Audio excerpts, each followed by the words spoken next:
Do do do do do do do do do do do do do do do do do do do do. Welcome to the podcast. Wee. Wait for what? Maybe I should go to the bathroom first. Is that what you think you should do? Yeah. All right then. Okay. And welcome to Sequel Podcast. I am Matthew Bonta. I don't know if you could hear that, but she'll probably reintroduce herself when she comes back. Melissa's here with us today, in person. Usually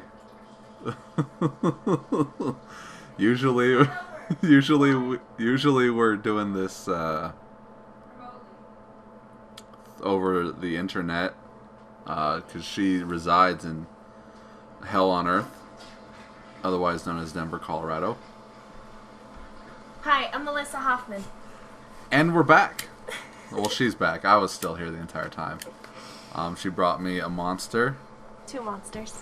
Two monsters, despite the fact that the sale isn't going on anymore. It is. It was 2 for $3.33. We're at Quick Stop.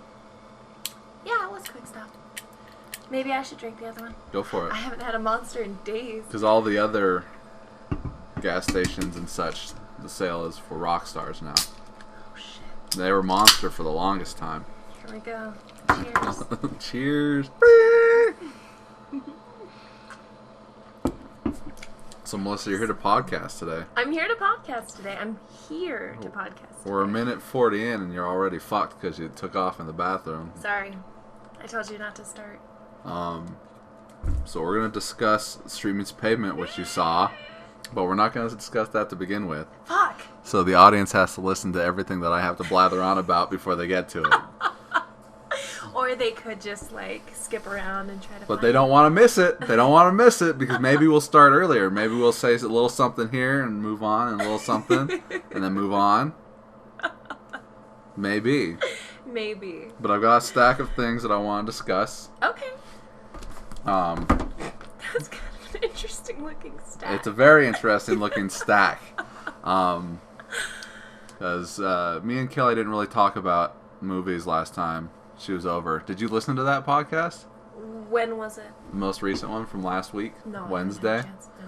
That was the political episode. Mm. So barely any movies were discussed. We just talked about abortions and the government sticking Lord. it to us. Nice. You didn't talk about Frost versus Nixon? The movie? Frost v. Nixon? Frost. It's just Frost / Nixon. Oh, really? Why would we talk about where did that come from? Did you just Well, watch that no, movie? It's politics and stuff. It's a movie. It's a movie about politics. Politics from 50 years ago. Literally, since we live in 2013 now. That's probably something that happened a half a fucking century ago. It's still politics. It's still relevant And today. history repeats itself, so. Well, This tastes really good. it's pretty good. I had one yesterday. And the day before that. And the day before that. Oh, Lord. Alright, so who's this? That's Creeper. Who's this? Oh, I'm not sure. Who's this? The champion of Ron. Or Ran. I'm not sure. I know who that middle guy is. Who is that? That's Hitman. Hitman, yeah. And that's Adam Strange. Adam Strange. Greg didn't know who the fuck this was. He didn't know who Creeper was? No. Greg? I grabbed the ones that I knew he wouldn't know. Or most likely wouldn't know. Yeah. He's like, I know who that is. Is that from Spider-Man? These are all DC. Alright, so right here on the top of my pile here. So while me and Greg were editing up the movie, I let him tackle the green screen stuff, and I just put on that McFoley documentary. Did you watch that? No, I haven't had a chance to yet. And I watched that because I've been wanting to see it. It's awesome. And it kind of got me into this wrestling mood. So because he discussed a couple of his matches, so I bought the 2 WrestleManias that he was in after his retirement when he came back. Wow. So I got WrestleMania 20 and And WrestleMania 22. That's him right there. Yeah. And WrestleMania 22. And I put these on while we were editing some more, and me and Greg are able to actually bond over wrestling. I put it on when Patrick came over one day, and he was a dick about it. So was he really? Yeah. He's not a wrestling fan. No, not at all. And Greg was like, it was like trying to watch it with my dad, because I guess his dad's the same way. Oh yeah. It's like, oh, he's not really hitting him there. Oh, barely even touched him. There was a mile between that foot and him. Yeah. But me and Greg were getting into it because it's awesome. I mean, like, when you say that wrestling's fake, you have to use the term loosely because people are really getting thrown around, really getting slammed. I mean, when they do the punches and kicks and stuff, those are, a little exaggerated. But when they pick someone up and they throw them down, they're really getting picked up. They're really getting thrown down. And when they do that move, like, what's that move where they lock them in a headlock and then, like, they throw them down? You know what I mean? They kind of, like, they lock them and then they throw them down. It's probably like a headlock drop or something. Something like that. Every time I see that move, I think, like, that could easily break someone's neck. Well, and, wrestlers get injured all the time. Yeah. They get paralyzed and some get killed. Mm-hmm. Not very many have gotten killed. More wrestlers die from, like, drug overdose and personal tragedy than anything else. But, Suicide. like, there was one... I can't think of any wrestler dying during a move. I know that Droz got paralyzed during a move. Owen Hart was being lowered as part of his gimmick, and, like, the cord fell or something, and he died from that. The cord broke, and he fell, and he died from that. How far did he fall? I'm not sure, but I can look it up. Okay. And this happened while I was watching wrestling currently, and it was actually a pay-per-view that Mikey had bought, and he was watching. Wow. So he saw. They didn't that. know. They didn't show it. Bummer. I'm pretty sure they cut away as soon as they knew something went wrong. Yeah. So he fell to his death 78 feet into the ring, landing on his chest first on the top rope. Oh, wow. A foot from the nearest turnbuckle, throwing him into the ring. So he died. But that wasn't like a move or anything. That was like a malfunction. Yeah, and that's what kind of sucks is all like the cool moves that they do. If I was a wrestler, I would want to die while doing like a really cool stunt. Not just like after having retired and gotten to your old age and dying of natural causes, you'd rather die in the ring. I would. That's what I tell everybody. Like a blaze of glory, if you will. Yeah, exactly. Like fucking what's his name? Rodney Dangerfield. What about him? He's still alive, right? No, he's dead. How did he die? Probably of old age. Maybe a heart attack or something. He Natural should have causes. died while doing a stunt. Okay. I think you're thinking of someone else. Uh-oh. Rodney Dangerfield is a comedian. Are you thinking of, like, Evel Knievel? The motorcycle guy? I think he may have recently passed, I think. Okay. But I think he just died of natural causes. But I believe his son is still rocking it. So... Can we delete that part out? Rodney Dangerfield, everybody, the king of stunts. He has a name for Who it. would buy this kind of hat? Looks like you can get a bowl of soup with it. It looks good on you, though. It's a little bit from Caddyshack. Is he the one with the, like, take my wife, no please take her? No, he's the one that's like, no respect, no respect. No respect.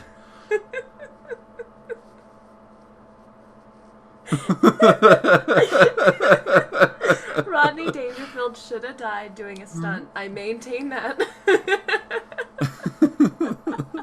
But anyways, I've been getting into this wrestling kick. We may even venture out to GameStop today so I can buy the most recent wrestling video game. I was looking at it, and one comes out in October, but that'll be brand new. I'd rather buy a used one. Cool. Use my card. So that's wrestling. I'm not full force into it, but it brought back a lot of good memories, good feelings, and it was awesome. Do you still have your wrestling action figures? No, remember we sold those at the last garage sale that we had here. Yeah. I just remember that guy bought all of them, and then he also bought all of the double hero clicks. Oh, yeah, that's right, yeah. And we're like, and was that the same guy that was, like, trying to offer, like, nothing for him? And we're like... No, he was just like... Because I wasn't quite willing to get rid of him, so I put, like, a higher price, like $25 for him. And he's like, 15, I was like, no, and he was like, 20, no. And he went up. He know what these things are. He went up to 25. He went up to the asking price. Yeah. It was kind of like when we bought that Scott Pilgrim bead thing. Yeah. Like the They chick, really didn't want to the give it chick away. that wasn't, but she didn't think we would pay the price for it. But we're like, yeah, no, $40, give it up. Yeah. I mean, maybe the guy with the hero clicks kind of, maybe he did know what hero clicks were because he was playing it off like he didn't. No, I don't think he did. But I mean, maybe like because you were so adamant about the asking price, maybe he was like, I could probably get a lot of money for these things. Well, maybe he thought that. Yeah. But I mean, but I think that's on the far end of possibilities opposed to the closer end of actuality. So. I mean, why? But okay, so if you didn't know what hero clicks were, why would you pay $25? Well, he had 2 kids, and they seemed interested. Just interested. I'm just saying Yeah. that's quite a bit of money at a garage sale for nothing. Nah. Okay.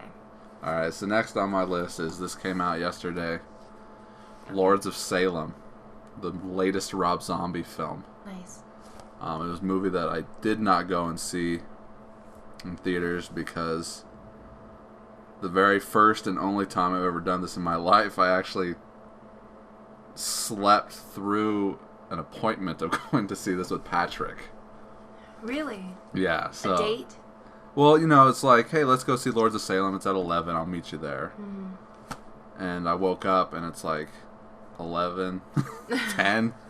Or like the movie's at like 11:30. I'll meet you there at like 11 or something. Mm-hmm. It was like 11:10. And, you know, I call him up. He's like, I'm pulling in right now. Oh, bummer. And I was like, I slept through it. And because at the time I was working graveyard.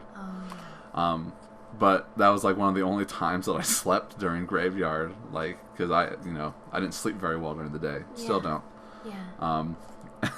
So we ended up not going and seeing it. Bummer. So he didn't stay and see it? No, we just went and well, because it was like our first. Like you could say this movie marks the first or second script meeting for Streaming's Pavement. Wow. Because we were going to go see it, and then me and Patrick were going to come back here. Greg was going to meet us here.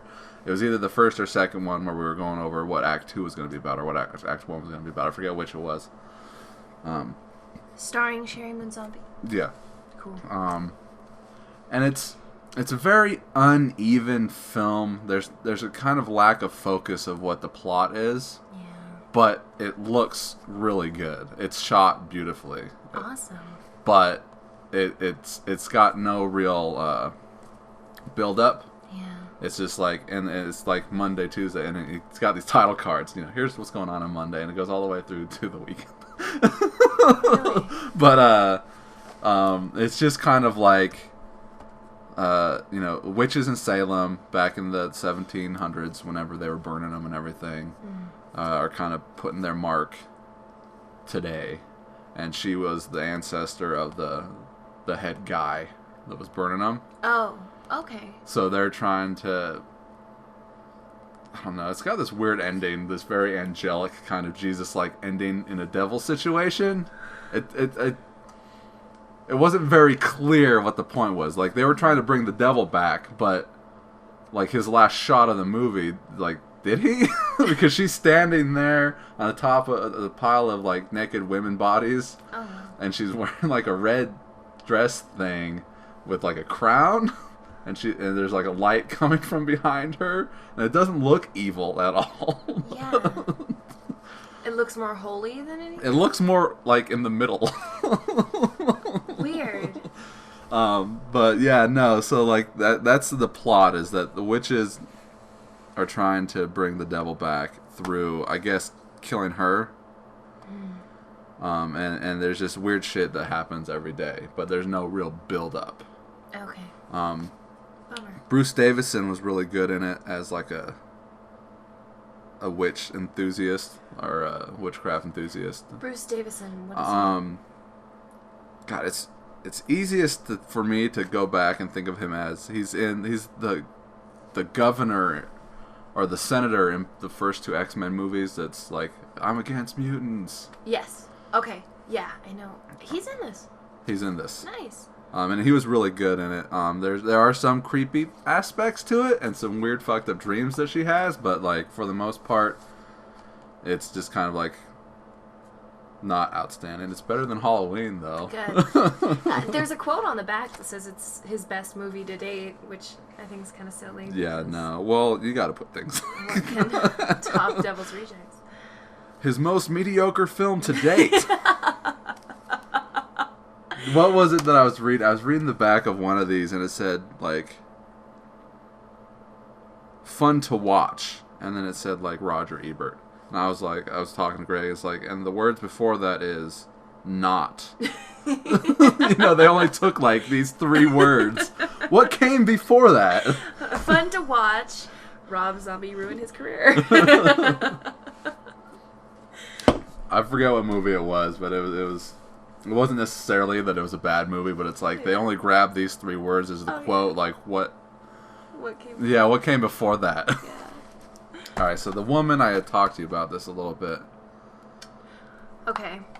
Like I texted you. It was like, do you remember Offspring? Yeah. So the woman blew me away. The end of it, like the first hour of the movie. It's typical low budget independent horror movie. The acting's not so great. The actor choices, obviously they got to pay for what they get. But the end of the movie is what it's all about. I might as well, spoiler alert, since I didn't say it for Lords of Salem or the wrestling thing, in case you didn't know that it was predetermined of who's going to win what, and that everyone knows how to do these moves. So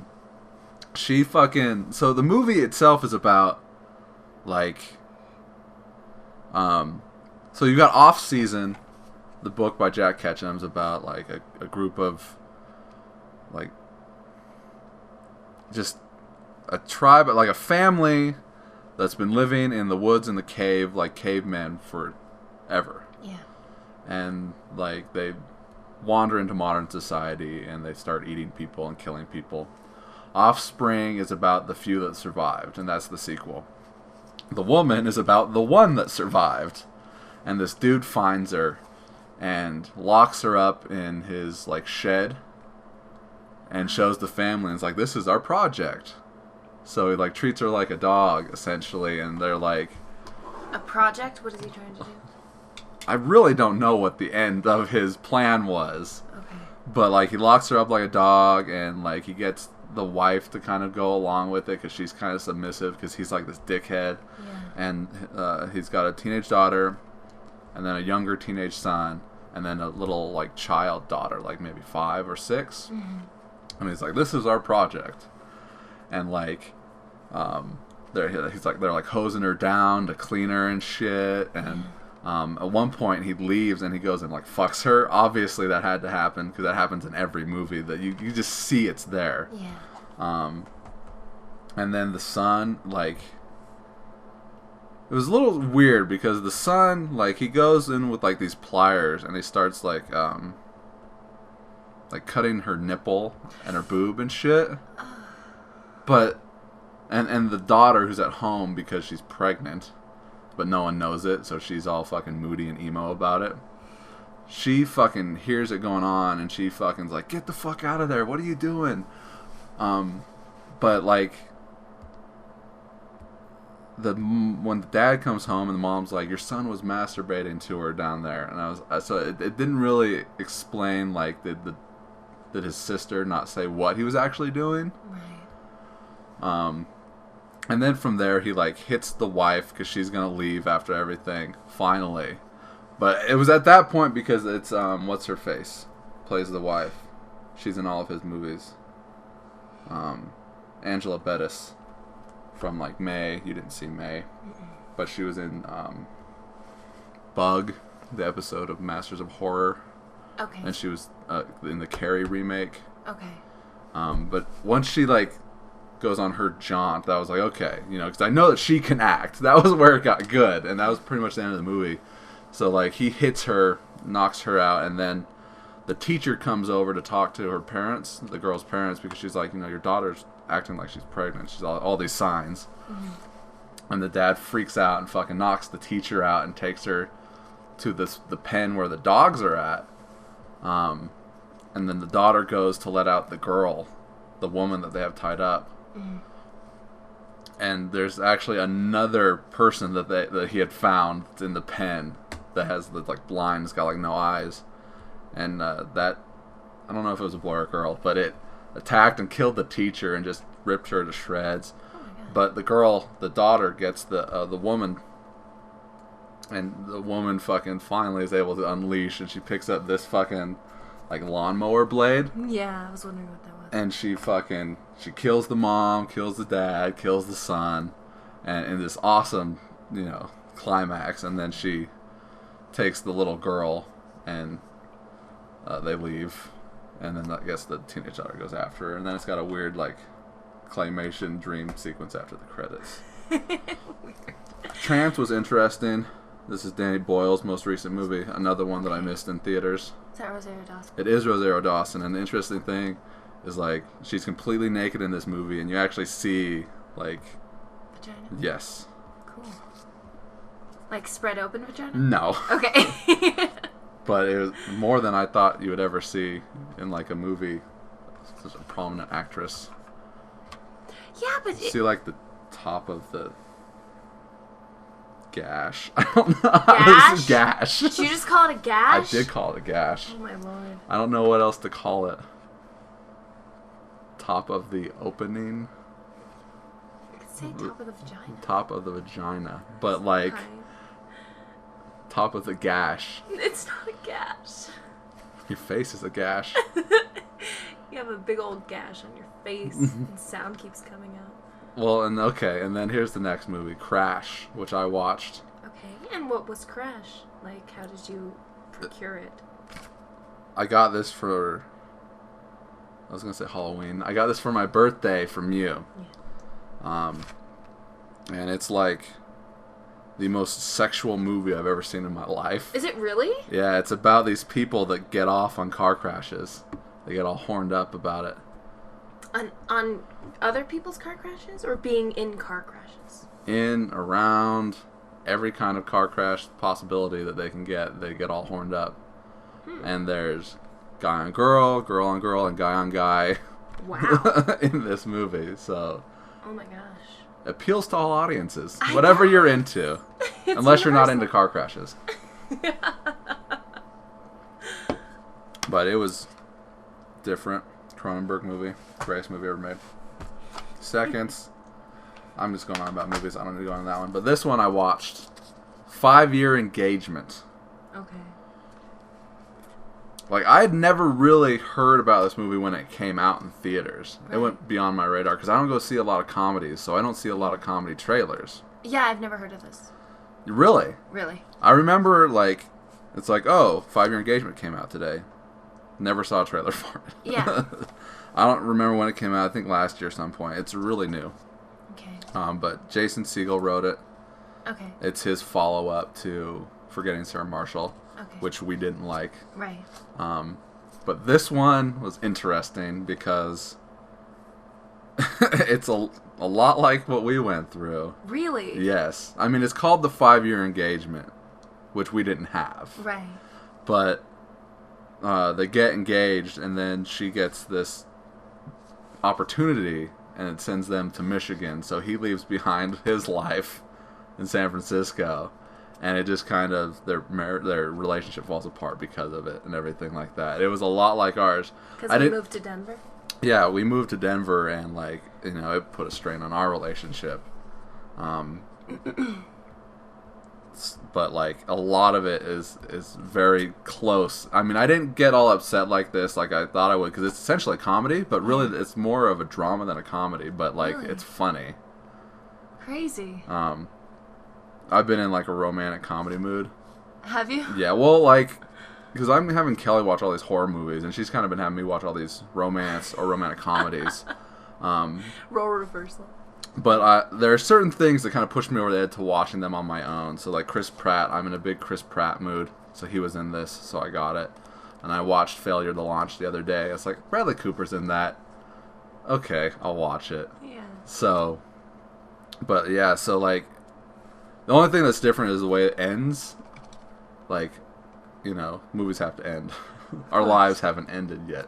That's true. But it was interesting. It says unrated. I wonder if I watched the unrated one. Didn't give me an option. But yeah, no, it was pretty close to like how actually things are in real life. Yeah. And I didn't expect that at all because I thought it was going to be like a comedy, you know? Yeah. It's called The 5-Year Engagement. It's played Looks off all goofy. It's played off as a comedy, but Yeah. it's more of a serious movie than anything else. Well, that was like The Breakup, right? The Breakup was so that way. Yeah, but Vince Vaughn and Jon Favreau, you get those two together. But still, I cried at that movie. And Well- it was played off as a comedy. It's definitely got dramatic elements, but when you got Vince Vaughn, it's hard to not see Vince Vaughn. Yeah. Yeah. But I know what you're saying. It is. I mean, that's your point of view for that one. It's kind of like my point of view for this one. Well, because for me, Jason Segel is hilarious. I'm not even the biggest Jason Segel fan at I all. can't look at his face without thinking comedy. Without laughing at it? Yeah, he's got a funny face. It's not that he's funny looking, it's just everything about his face is jolly. He has a very jolly face. And I really like Emily Mindy Blunt in Kaling's this. in this. Yes, she is. Oh, okay. And You like- Kevin Hart. I really like Emily Blunt in this, and this movie makes me want to. She's on my list of people I want to work with now. Oh, yeah? I don't have a big list of actresses that I want to work with, mostly just actors. So she's probably the first one on my list of actresses that I want to work with. So Really? her, I want to work with Bradley Cooper. I want to work with Chris Pratt. Put those two in a movie together. Nice. She's great. Devil Wears She was Prada. really good in this, and she's British in this. She's not American like in Sunshine Cleaning and whatnot. Yeah. But Alison Brie, who is American, plays her sister, and she's doing British. And it's one of the first instances where I think seeing an American go the other way, where it's always British people going American. Mm-hmm. I can't think of any movie where an American goes British. It's true, because usually It if they need comes off just fake. Yeah, totally fake. And if they need someone that's British, they just get a British actor. Pretty much. And they do like this Cookie Monster Elmo scene where they're I don't know. It was weird, but it was a good movie. And like they split up near the end of the movie. Wow. And he goes back to San Francisco while she stays in Michigan. And like when they go to Michigan, he's like trying to scrape the ice off of his car window and it's like not doing anything. Yeah. Like shit is just terrible. Sounds familiar. And with that, we have reached the halfway point of this podcast. Have we really already? Jesus Christ. And you brought macaroons? No. Take a bite of one of those, let me know what you think, and then I'll tell you what they are. Well, it looks like it's oatmeal raisin chocolate chip. Looks like. Take a bite. I'll smell it. Okay. Doesn't smell very sugary. No. Smells kind of like French fries. Does it really? It does. I want to smell this now. It does smell like French fries. That is weird. I wonder why. What do you think? Do you like it? It's got a lot going on. Maybe too much. Too much. Too going busy. on? Too Okay. busy of flavors. Do you know what these cookies are called? No, how could I know what they're called if I They're don't called know? lactation cookies. Oh, they're made from lactated milk? No, that's gross. They're They're mutter's milk? they're Like Firefly? So they're what new moms eat to make them lactate. Oh, and you gave them to me. You look like Renfield right there. No. I'm not gonna eat these. No, but listen, okay, first of all, don't be ridiculous, because you cannot lactate. You can't lactate, Matt. They're just called lactation cookies because they've got flaxseed in them. They have oats. They have brewer's yeast. So all the things to help new moms lactate. You're not going to start squirting milk, okay? I know that I'm not going to, but I'm still not going to eat them. You're not going to eat them? No. You don't think they're delicious? They didn't taste delicious. Did you make them? Yeah, I did. Well, they don't taste delicious. Thank you. It's great. But I know that you can make delicious tasting cookies. But it's all mental now anyways. Sure. So,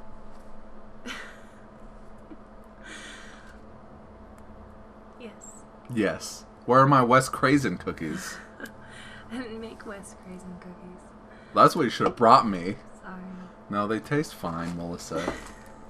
I'm gonna have to eat all of them now just to make up for this situation here. Let me give it another shot. Smells like French fries. Did you put potatoes in this? No. It tastes like cookies. Okay. Shut up. I can take back the other ones. No, I'm gonna eat them now. Even if I do, even if they are full of female hormones too.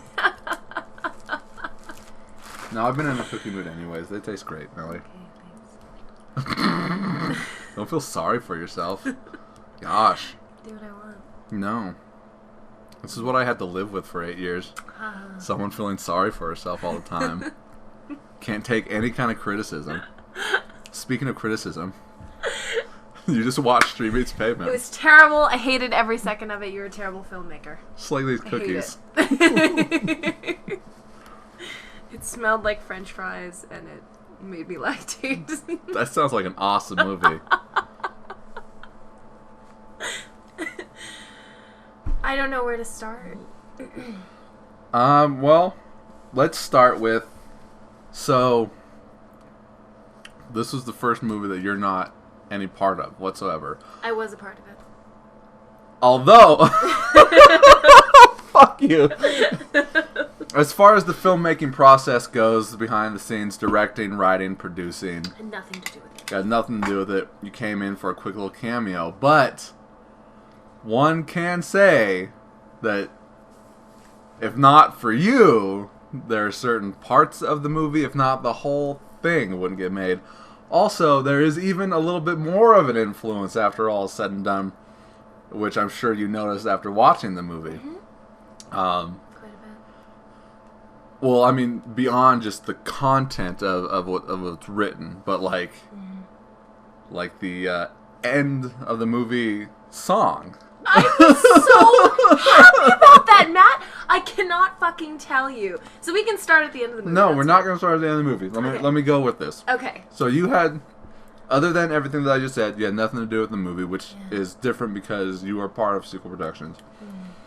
But, having that said, you're going to make your triumphant return with the next movie. I sure hope so. So, with that said, you knew we were making a movie. I told you we were making a movie. Everyone so far should know the process of what we've done because I've talked about it with everybody in the movie on this podcast. So you saw the trailer of the movie. And the first trailer, the teaser trailer of the movie, when you were in town last time, when we got a divorce, we were at sushi and I was like, tell me what you think the movie's about. And you threw out some wild theories like Cheese's son is back for revenge. And I was like, whoa. Well, I had this idea that Cheese had a son a long time ago, years and years ago. Because Cheese... Patrick being like a 22-year-old But we kid. don't know how old Cheese is because we've been making these Cheese movies for, 8 years. So we don't know exactly how old Cheese is. He could have had a son a long time ago when he lost his virginity, at 13 or whatever. And then 12. 12. If you've seen the last short So film, sorry. he says 12. 12. I knew it was something like that. Which is a reference to Kevin Smith, who lost his virginity at 12. So fucked up. So maybe he had a kid back then, and then he abandoned it or whatever, and some shit happened, and now he's grown up. Yeah, well, he would have had a 12-year-old son by now if that's how it went. There you It's go. kind of fucked. Yep. But that's like me and my mom. Yeah. There's only a 14-year difference between me and my mom. Yeah, and she got pregnant when she was 13. Yeah. So. Mm-hmm. So yeah. So you had all these ideas. And you were like, go back and watch the trailer again. Well, no, I was like, all those ideas sound better than what we actually made. So. So then I had the other trailer on. I don't know. I didn't ask you that question. I didn't follow up that question again. But so you tell me about your anticipation towards this movie. Like, how has the process been for you, for us? So like, we started in April. Yeah. So I mean, when you guys first started making the movie, our relationship was still kind of rocky. So it was still like, it wasn't perfect. Can and you so, say that without a smile on your face? Sorry. No, I'm just kidding. Well, I'm it's just kidding. You know, it's trepidation. I'm keeping it light and funny Of for course. the audience. Okay. And so. Trepidation. And so, you know, and so when I heard about it, I was like, oh, that's good. But then part of me thought this is part of his coping mechanism, is to get back into things, get back into the swing of things, make a movie, you know. But it's not really. Because it's what I've been wanting to do. I know, but at first that's kind of how I felt about it, you know. Just like, okay, so this is going to help him cope, and that's good. And so I was happy about it, but you know, I was expecting another sequel production, kind of a lot like the ones that we have made in the past. Which, by the way, watching Patriot Zombie last night again, that movie's fucking amazing. You know, it's just funny. a different movie than the one we made, but it's just as good. I mean, I can't call Dread and Terror or Crime America on the same plane as this one, because those are all like 40-minute long, 50-minute movies. Yeah. But this one was full length. Patriot Zombie is full length. Yeah. And the Patriot Zombie, it's so fucking funny. Like, I mean, even like, I know Greg is the one that's like the least funny in it, Yeah. but he does a lot of setup for everyone else to be even more funnier, and he does say funny things. Yeah, he does. I mean, he's just kind of the most mellow, and he's like the straight man of the movie. Yeah. But like he would just say shit that's so funny. Like, you know, they pulled Dakota out in handcuffs, and I was like, what's going on? And they brought Bridget out, and they put like a flak jacket or something just to cover her up. And you know, they just arrested one of our actors. You know, we don't have a lawyer. We don't have any money for a lawyer. You know, the studio doesn't have an in-house lawyer. We don't have an in-house. He's pulling all of this out of his ass. But everything they say is so funny. Everything they say, and it's just as good as the movie we just made. I honestly believe, yeah. You know, you made an awesome movie in Patriot Zombie, and all your other stuff that you made was really, really awesome too. Especially Dread and Terror, which rewatching that is really, really good. Just the credit sequence. You know, they're playing Janie's Got a Gun, and then you see Ty and TJ walking in slow motion towards the camera. It's an awesome shot when fucking Ty and TJ are leaving the apartment after having killed Allie's mom. It's in slow motion. They're walking down. They're getting in the car. They pull in. She gets out of the car and she looks back. And, you know, the wind's blowing in her hair. She sees them. Ty gives this look. And she fucking books it up the stairs. And she goes in and she comes out and she's screaming. And then Casey comes in and does this. And all he does is flip open the phone. Doesn't press any numbers. Doesn't press any buttons.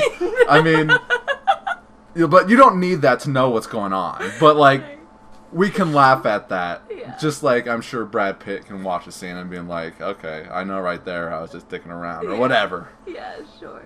Exactly But like that. it is, and I know it is, because you watch your friends and you feel differently about it. And I'm sure that's the way with everybody. And you know what? Going over this movie and having done it and done the premiere and everything, like, I've had this realization that we just did the same thing that everybody else does. Yeah. You know, whether they have $1 million or no dollars. Yeah. And sometimes you can watch a movie like these direct-to-video movies. Sometimes you'll see with like Bruce Willis, you know that that's not $1 million budget or a $400 million budget. But you know it's just, here's some people, they have a camera, they have some actors, you know. Yeah. I was telling Greg this, that What we do is all location.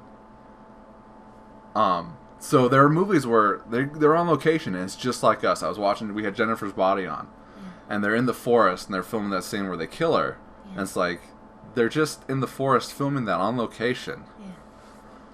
You know, we did that. You know, sometimes they go to a studio. That's the only difference between us and other people is we don't have a studio to go to. Are you crying? No. Don't lie to me. You know, so like, we made a movie. We weren't just like, we had a lot of fun, and you know, but it wasn't just that. You know, we made a movie. Right. We took our time and we made a movie. Right. Absolutely. And I was feeling like that too, Matt. So not being involved in it was so incredible to me because of course I saw that first scene that you showed me with Mike and Ty. You'd seen the gag reel. I saw the gag card reel. Card game gag reel. Card game gag reel. Both trailers. A little scene with Kelly and Patrick. Oh, yeah, the one scene that everyone saw. So that was the one scene that everyone saw except for Mike. Oh. Mike was the only person that we didn't show that scene. That's funny. So, you know, whoever's seen the movie, there's the scene where Patrick and Kelly they burst into the apartment, into the bedroom, and she fucking flips him around and says, you know, you're ready to take it in the ass. Yeah. That's the one scene that everyone in the movie has seen. That's just kind of like, you know, this is what we're doing. Yeah. This is where we've gone with this. And everyone's loved that scene and laughed at it and everything. Yeah. So that's fantastic. So I saw bits and pieces, and these bits and pieces, like, the more I saw, the more I was like, oh my god. Like, they're doing something more. You know, and I had already known, especially after you showed me that opening sequence. Especially after that, I was like, this movie's gonna be amazing. I already knew it, you know, so I went in with high expectations. And I'm watching the movie, and I think what struck me the most was the acting, was the amazing performances, and I want to name names, but I don't want to leave anybody out. But like, go ahead and name names. Okay, so first of all, Mike Robinson, holy fucking shit! Like, oh my god. So first of all, I want to ask: did he wrote and directed the Afghanistan stuff? Right? He didn't direct it. Okay, but he wrote it. Oh, he wrote it, and then I went and formatted it to screenplay form. Okay. So he wrote it in like story form. Well, no, he wrote it like on Word. Oh, okay. And I went and I wrote it. I took his pages and I rewrote it so it wasn't as clunky. Yeah. You know, I wrote it into screenplay form, into final draft. But I also, you know, I adapted it to like, you don't need to say these things. You know, this is a little unnecessary. You know. Yeah. So that it's a movie opposed to, you know, just whatever came out of his head. Yeah, definitely. But Greg directed it. Okay, Greg directed it.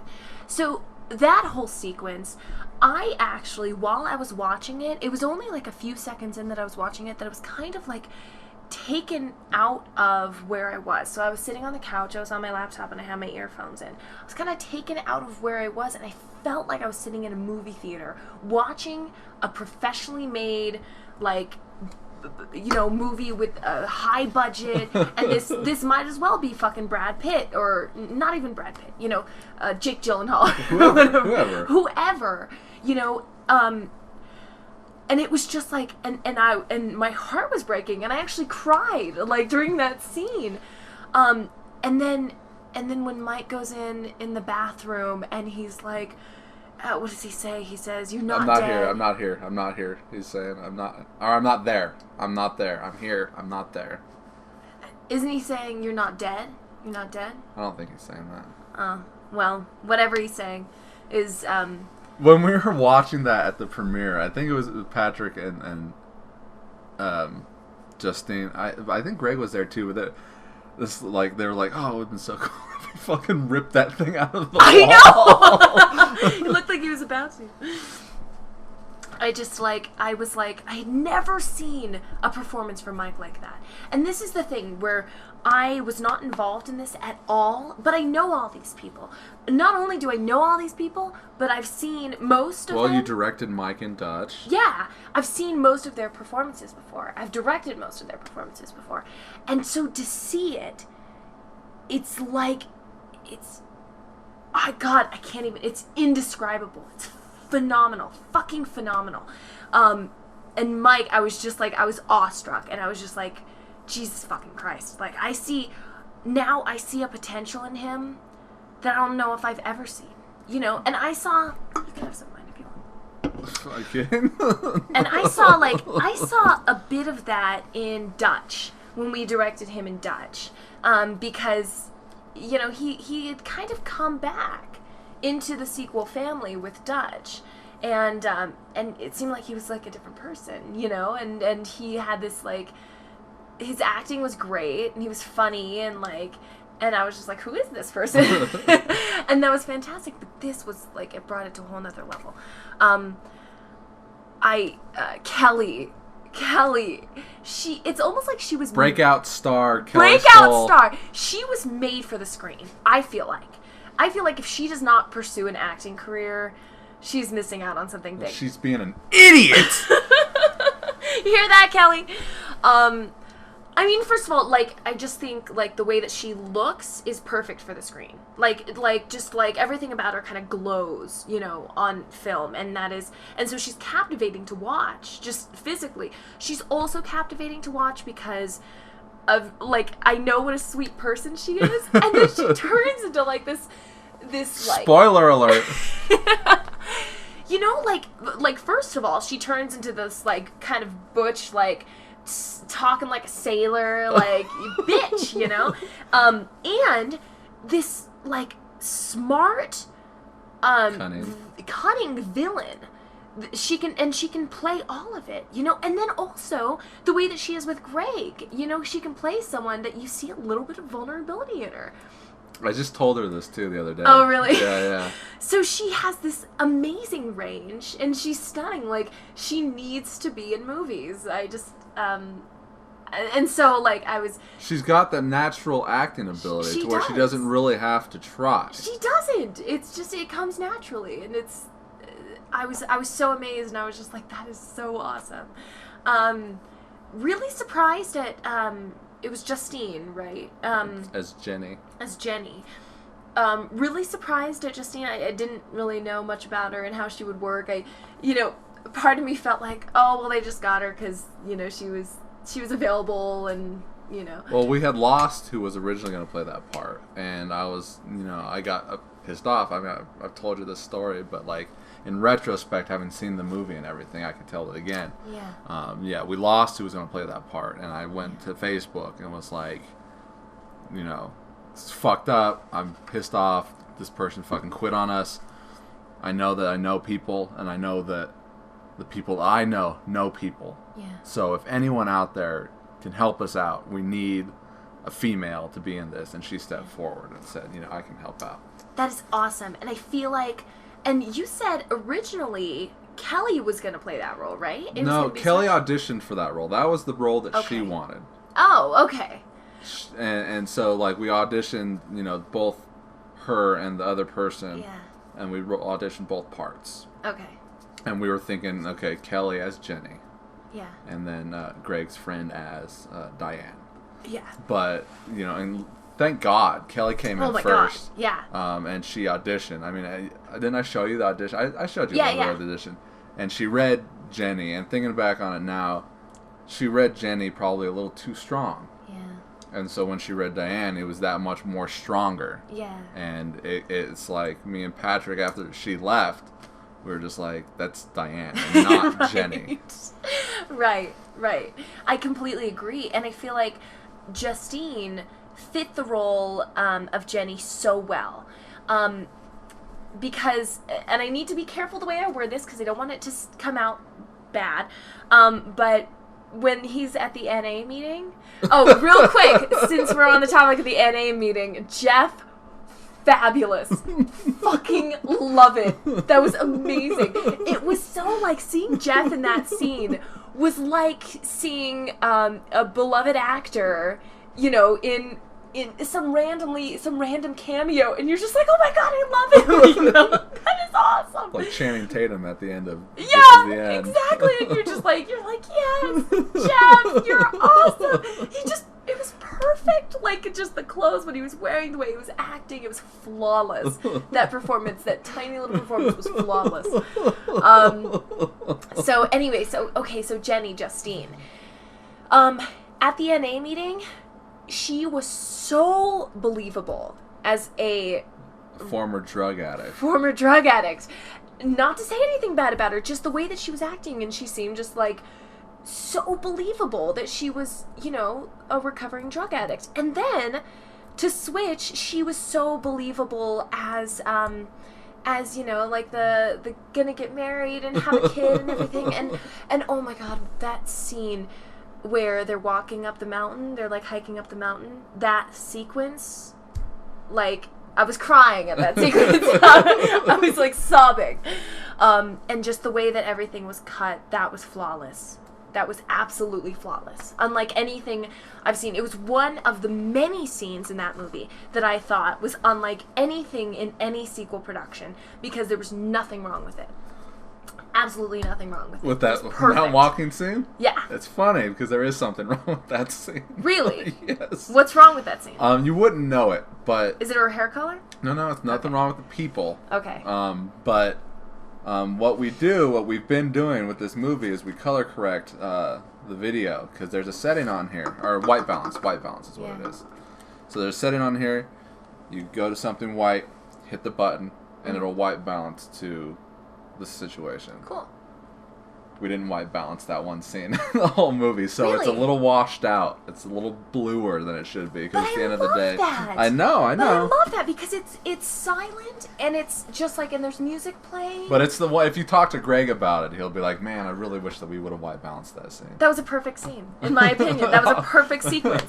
That whole sequence was perfect. Well, that, you know, everything Ridiculous. that you're saying is really gonna make this movie for everybody. Okay. And I mean, your opinion is really probably the only one that really matters. Like, or let's say not only matters, but matters the most, because of who you are and what you've done and where you've been and how you've been with us and everything like that. So, yours is a very important opinion, and it will justify a lot of what everyone's been spending the entire time doing. Good. All right, so Okay, so, Dakota. Fuck, man. I think Dakota. So watching the movie. Okay, so I've been living with the movie, obviously, and I say this all the time. I've been living with the movie for like 4 months, and I've edited the whole fucking thing, and then me and Greg went and edited all that and color corrected everything and made sure that the movie was the way it was. And then we went and did it again after the premiere. So what you watched was the theatrical cut. We do have a director's cut on here. Can't wait to watch it. You know, so I've seen it, and I've seen what everyone's done, and I know what Dakota's done. Seeing the movie at the premiere with an audience changed the movie for me, for what it was, and for how people reacted. And watching the premiere, I couldn't have asked for a better audience for that movie, because they laughed when they were supposed to. They laughed at things that I didn't think people would laugh at. And the best thing for me that the audience did, or should I say didn't do, is when Georgia leaves Cheese, they didn't laugh when he was crying. And that meant a lot to me, because it means that they did their job that they were supposed to do in that scene, because it would be real easy the way that Patrick is, you know, is wailing and you know, yelling at himself and everything. It'd be real easy for the audience to laugh at that, and they didn't. So that was awesome and amazing to me, and I was so glad because the audience was just quiet. And you know, and I'm crying during that scene, of course, while I'm watching it, and I cried during that scene the many times that I watched it over and over again. But it meant so much to me when the audience didn't laugh at that, and that kind of validated a lot. And so, you know, and also the audience they clapped and they cheered at at the movie. You know, it was very interactive. Stop crying. You know, and speaking of Dakota, when he gets shot at the end of the movie, the audience cheered. They blew up. They were so enthusiastic at that scene.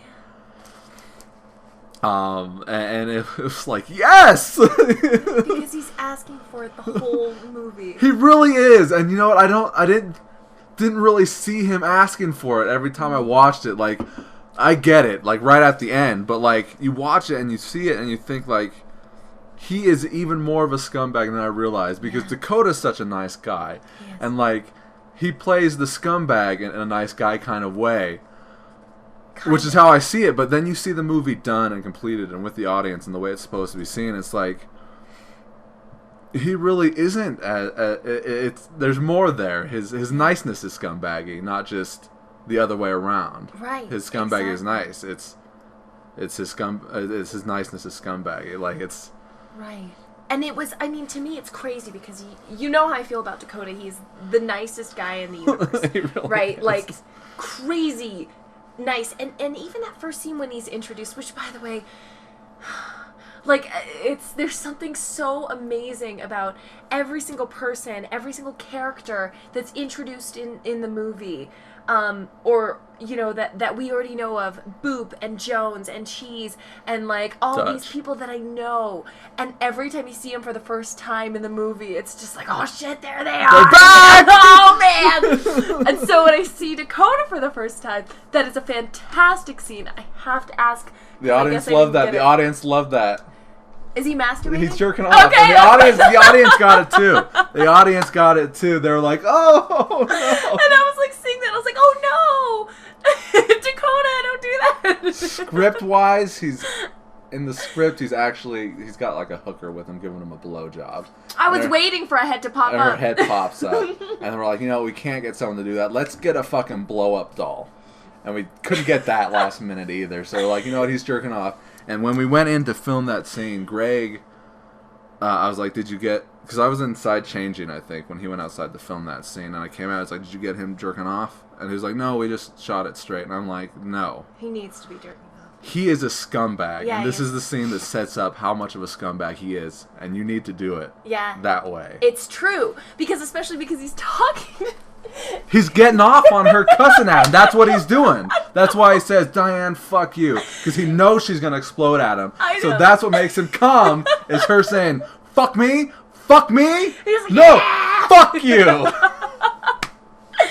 And I think the most chilling part of that, the part that really made me feel like he's despicable. I knew in that scene you wrote Boop as despicable, absolutely despicable. And the way that I knew is just because it wasn't done like goofy like, it wasn't like And that's what I loved about the audience too, is they only laughed at the funny parts. Right. They didn't laugh at the parts that could come off as funny. Right.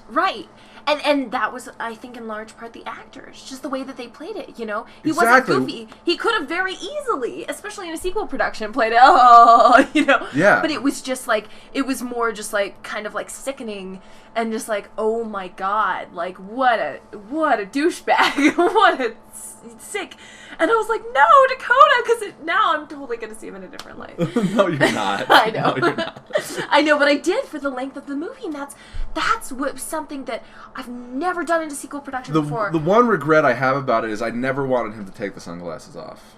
I never wanted those to come off. I wanted him to just be like this soulless machine. Yeah. You never get to see into his soul through his eyes. I just wanted him to have the sunglasses on, even in the card game scene. Yeah. And that was, like, first fucking shit that I filmed with Dakota was the card game scene. And I was like, I want him to have the sunglasses on. And everyone was like, no. Yeah. I'm like, okay. And then he takes them off in that opening scene with me and him. He takes them off.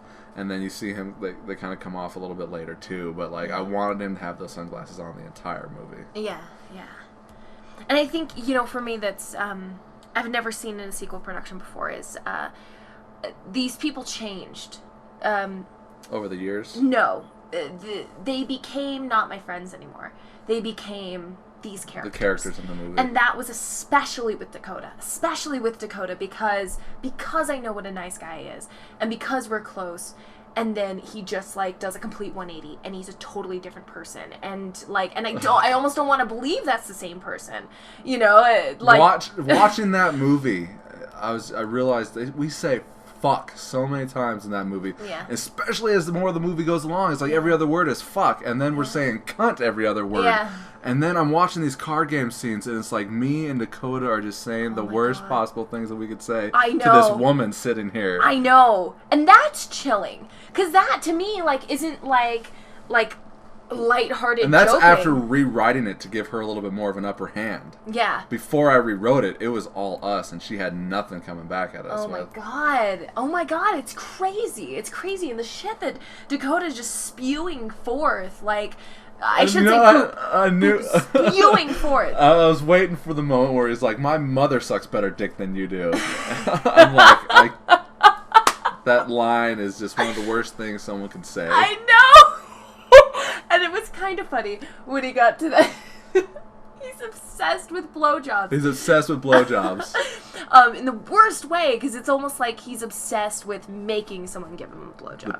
Yeah, oh my god, I never even thought about it like that. Yeah. Just the dismissiveness of Yeah. having someone fucking go down on you. Yeah, just and he would totally be the kind to just like hold it there and like be like, no, you're not stopping, bitch, you know. And then how he dies. Yeah, He gets shot in the dick. Fantastic. That was so awesome.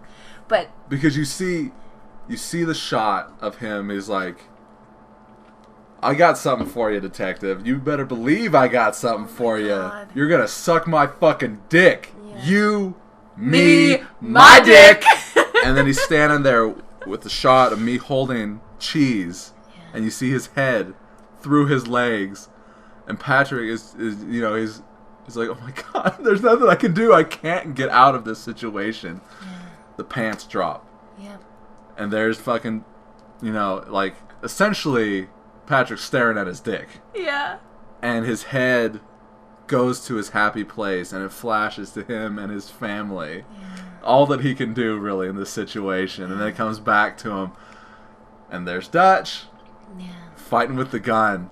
Narrowly escaping having to suck fucking Boop's dick. I know. Just the most humiliating thing. And the Yeah. audience fucking loved it! Yeah. It was so cool. They're cheering so loud for that. They're like, yes! He got it! Finally! Oh my god, good. Fuck, man. It was just... It brought it to a whole nother level. And that's the thing. I mean, I have more people to talk about, but throughout the whole movie, what I got was this incredible sense of maturity and progress, you know? This is what I said to Patrick our first day of filming, too. I was like, I feel like how I felt when I saw The Hangover for the first time, because Todd Phillips had made like Old School and like Starsky and Hutch, and those were like typical comedies. And I was like, when I saw Hangover for the first time, it felt like a whole nother level of comedy, of maturity and filmmaking for this guy. Yeah. Because none of these people have really been in movies before. I mean, Bradley Cooper was just starting to break out, and I think The Hangover did it for him. Zach Galifianakis was a comedian, but he wasn't like a Will Ferrell comedian. Yeah. And Will Ferrell, you know, there wasn't any like obvious stunt casting in this movie. And, you know, Ed Helms who had only been on like The Office. Yeah. And it's just like, and the movie fucking worked with these three guys that no one yeah. had really ever seen before. And I was like, this is like our Hangover. Yeah. It is, but I think even more so, like, it just brings it to a whole nother level, man. And, so that was Dakota. Greg is fantastic in this movie because he's the straight man. And because, so first of all, that scene where, you know, Cheese is telling him, like, you're the closest thing I've ever had to a best friend, you know, like, you'll be my best man. Essentially things that I could have said to Patrick. Yes. Coming from me. Absolutely. And that's kind of how I saw the scene. And that was like, wow. Like, that was, because just talking about it is one thing, but these are also characters that I've lived with for 8 years. And knowing the relationship that Cheese has had with Dutch, and for him to say that means so fucking much. And the way that Greg received that was fantastic. And just the whole movie, you know, he plays like this quiet hero that is so wonderful, you know, and that is so pleasing to watch, because I just love that. Because he underplays it, but then at the same time, it's perfect. It works out perfect to offset these crazy characters all throughout the movie. You know, it works perfect. You don't want him to... Which, by the way, we don't see him die. You don't... I mean, you can't really say anybody's dead. That's true. I can't say Boop is dead. Who knows? Yeah. That's true. You are awesome. Best performance of Jones. It's funny because I really don't like my performance in that movie. And really? It's not just me being critical of myself. I honestly didn't really feel 100% in the role when I was giving it. Really? Yeah.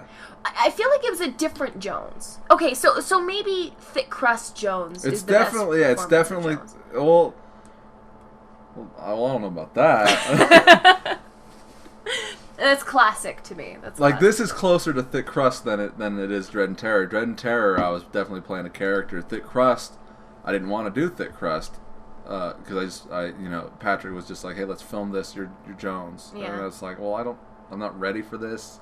But, you I mean, come out. So but I was that's just what fucking I love. around as Jones. But that's fantastic. That's what I love about Thick Crust. Is there's this like not caring attitude, and that works perfect for Jones. And in this, I feel like more than anything, you were kind of the comic relief. Yeah, and me and Dakota talk about it too. Like, we're both the comedic relief in this movie.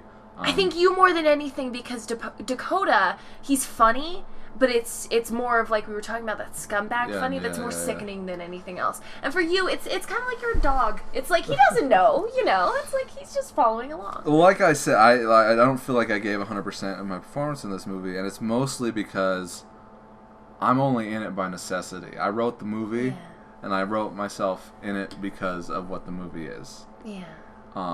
You mainly wanted to be behind. Yes, I really only wanted to be the head writer, and I did want to be behind the camera. Yeah. But it still works really well. Especially those card game scenes. Yeah. Wonderful. Like, I had been awake for 24 hours, if not more, hadn't had anything to eat for just as long, and I was like falling asleep, and I was just not feeling good. Yeah. You know, there's in between the takes, I'm like laying my head on the table. So I did not feel 100% in the movie, and if you like it, then I loved it. Good on me. I loved it. I thought it was fantastic. My death scene. I'm trying to remember how you died. Like, on my guts. Oh, that's right! That's right! I was like, that is so cool! I love With that. these pork spare ribs that have been rotting in the hot car Oh, really? all day long. And I had to do it 3 times. Oh my god. All for the sake of the movie. All for the sake of the movie. Okay, so I saved Patrick for last, for good reason. Well, you've got Patrick, and you've also got Olivia. Olivia. Okay, so first, Olivia then. Olivia's small, tiny, but...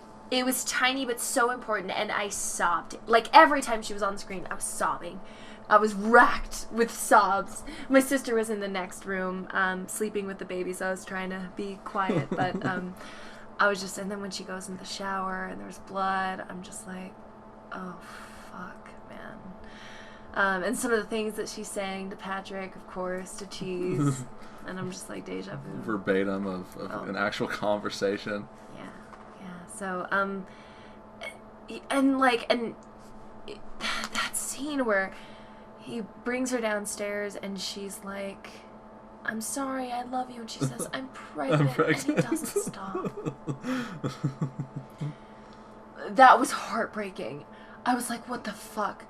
What the fuck? You know, like... That almost wasn't in the movie because that's not in the script. Really? Yeah, and we were down there filming and I'm like, say that you're pregnant. And he won't stop. Oh my god. Oh my god. Like, that was so And insane. then it mirrors the scene on top of the mountain where Jenny says, I'm pregnant.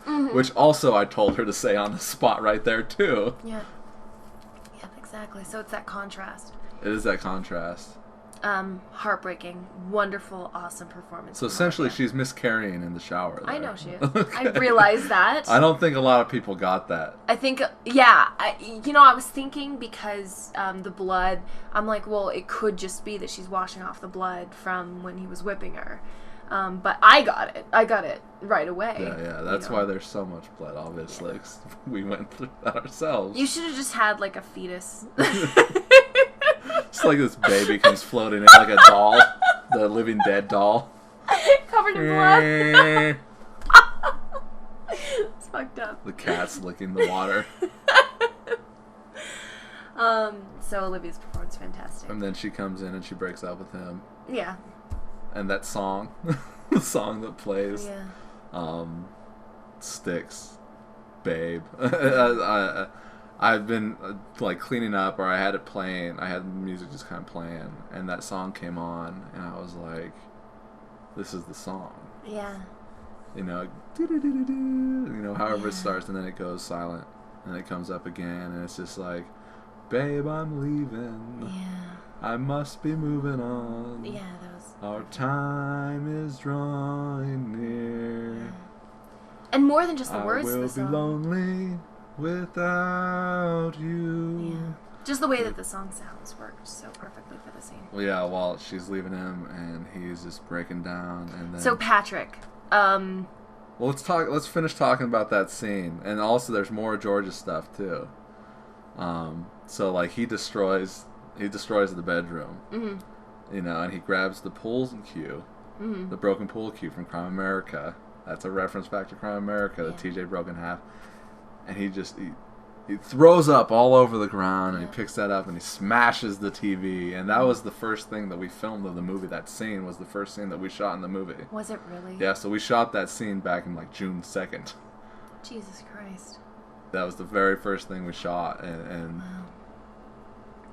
Wow. I mean, it's just like we ran downstairs and I was like, oh, there's shit down there by the garbage now. So we grabbed that thing, that little carrier thing that was there. Yeah. That just smashes, and then he throws it, and then he beats the doors on the bed stand, and he sweeps it. I was like, just sweep it, just throw all that shit off. I love that. And then we put the TV over there, and it's like just beat the fuck out of it until you destroy it and Yeah. everything. Originally, I wanted him to take the that little mug that we got from when we went to Ichiban the first time, that little Buddha guy. Yeah. I was like, I want you to take that and throw it through the TV. Oh wow. But he felt that it would destroy itself and not the TV. I think so too. And I was like, okay, so we got the pool cue. I don't know how we got to the pool cue, and it was just beat it. Yeah. So, Yeah. That was a crazy scene. And again, I was sobbing through the whole thing. yeah, no, I was crying during that scene. I always cry during that scene. God, fuck. Jesus Christ, that scene, Patrick's performance.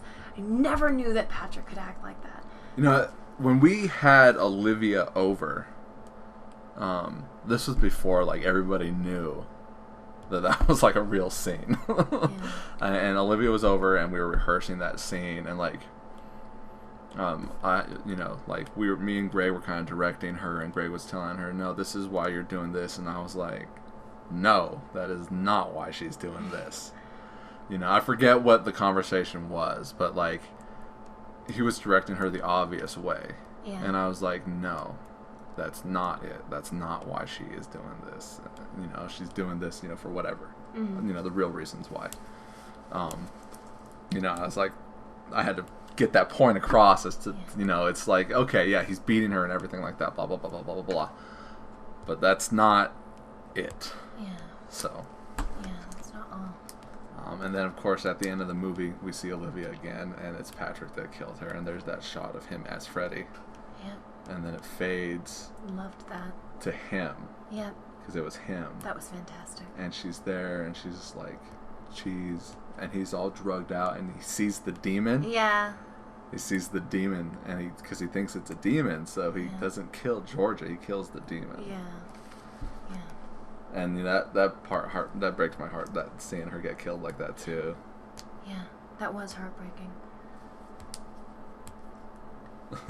I'm thinking back on it, and I'm just like, you know, everything, just the way that it unfolded. And you had mentioned early on that you were so impressed with the way that everything unfolded with the script, the plot, just kind of naturally like came together, you know, and me too. I mean, the maturity of the plot, you know, the maturity of everything was right up there with any, I don't want to say any movie in the theaters, because I think honestly the quality of the plot and the quality of the storyline was better than a lot of movies that I've seen in the definitely. theaters. I can vouch for fucking about half the movies I've seen this summer. Yeah. Kick-Ass 2 was garbage. The Purge was garbage. Fucking You're Next was garbage. Yeah. There's a lot of movies that I saw this summer that were just a waste of money. Yeah. And the way Time. that it all came together was just amazing. So Patrick's performance, I just, like, it's hard for me to even to talk about it because I don't have words for it, because his performance was more than I've ever seen from him, ever thought it was capable. I, of course, have directed him as Cheese, love him as Cheese. I would, you know, if I go my whole career directing him as Cheese, I'd be happy. It's because I love him so much as Cheese. When I direct him as something else, like in Patriot Zombie, I'm just like, can we bring cheese into it? Can you do a little cheese? And this movie, again, took it to a whole nother level, and he just, his range was phenomenal, that he could be like this, okay, so first of all, he could be this family man, that it's weird because it's like, he's playing it so well as Cheese. He's still Cheese, but he's a family man. He's got a wife and a kid that he loves so much, a girlfriend and a kid that he loves so much, and he's playing that clean. And he can do it as Cheese. Because Dutch is like, he's like, we gotta go get my girl, and Dutch is like, we don't have time for this. We don't have time for your little shenanigan bullshit. And he's like, no. No, this is he says wife, but he's supposed to say girlfriend. I've got a wife and a kid now. I've got a family I gotta look after. Yeah. Yeah. And then he goes to this dark place. Such a dark place that I believe he probably channeled some of his past to get there. Because that's what it seemed like. And that one shot, oh God, it's fucking chilling even just thinking of it. It's near the end when he's talking about women being like dogs. You know what? The audience buzzed during that scene too. Yeah. That you could feel like chill, like yeah, no, like, you know, there was some, you know, talking or whatever. You know, you could feel it, like they were like, oh wow, yeah, you know, the things that he's saying. But it's not just the things that he's saying; it's the way that he's saying them, and the look in his eyes. Like I don't know. I don't know how the fuck he channeled that, but he channeled something so dark and something so deep and despicable. Well, in retrospect, I can tell you, that was right when we stopped talking, when you got all pissed off at me and stopped talking to me. Oh. And so I wrote this monologue. Oh, Lord. Out of just kind of like me being kind of pissed off. But, like, it's I was like, oh, I gotta write this in there. Women are like dogs. Blah, blah, blah, blah, blah, blah, blah. So it wasn't, like, directed at you. It was just my anger at women and everything like that. But, like, in the script, because Diane says, how does a guy like you get married anyways? Yeah. And that brings him back to, like, I just killed my wife. Yeah. And here I am playing cards. And so he clicks into this, and it says it in the script, this moment of clarity. Yeah. And he's talking about Georgia and everything like that, and then she brings it back and like grabs his nuts and licks his face and is like, I'm gonna knock your dick in the dirt, you little peckerwood. I know, and that's crazy. And the way that he acts in the card game scene, you know, when he's kind of freaking out, And he's like, I laughed, flaunting your shit all Flaunting over your Facebook. Yeah, no, the audience laughed at that. And there were so many. Oh my god. I wanted to watch it again and write down all the little things, the little, like, when you said Facebook status, you know? That was a reference back to the Christmas movie. Yes, yes. So many of those, though. There were so many little references back to the movies, back to real life, things that we would say. Yeah, yeah. You know, just little things that had been mentioned. It was all over the place, and I was like, oh, fuck, man. Oh, shit. It was all over the place, and I loved that, man.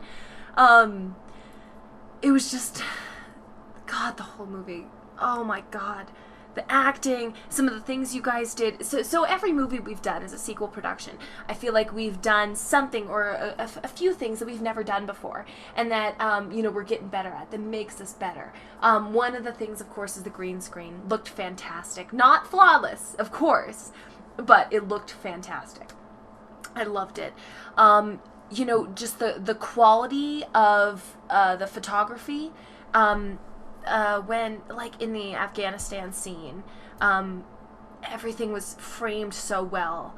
The card game scene, everything was framed so well.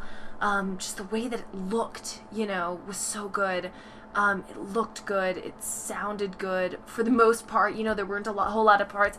A lot of times in a sequel production, I'll be like, the sound is like... The sound's a little off on the movie. A tiny bit, but again, for the most part.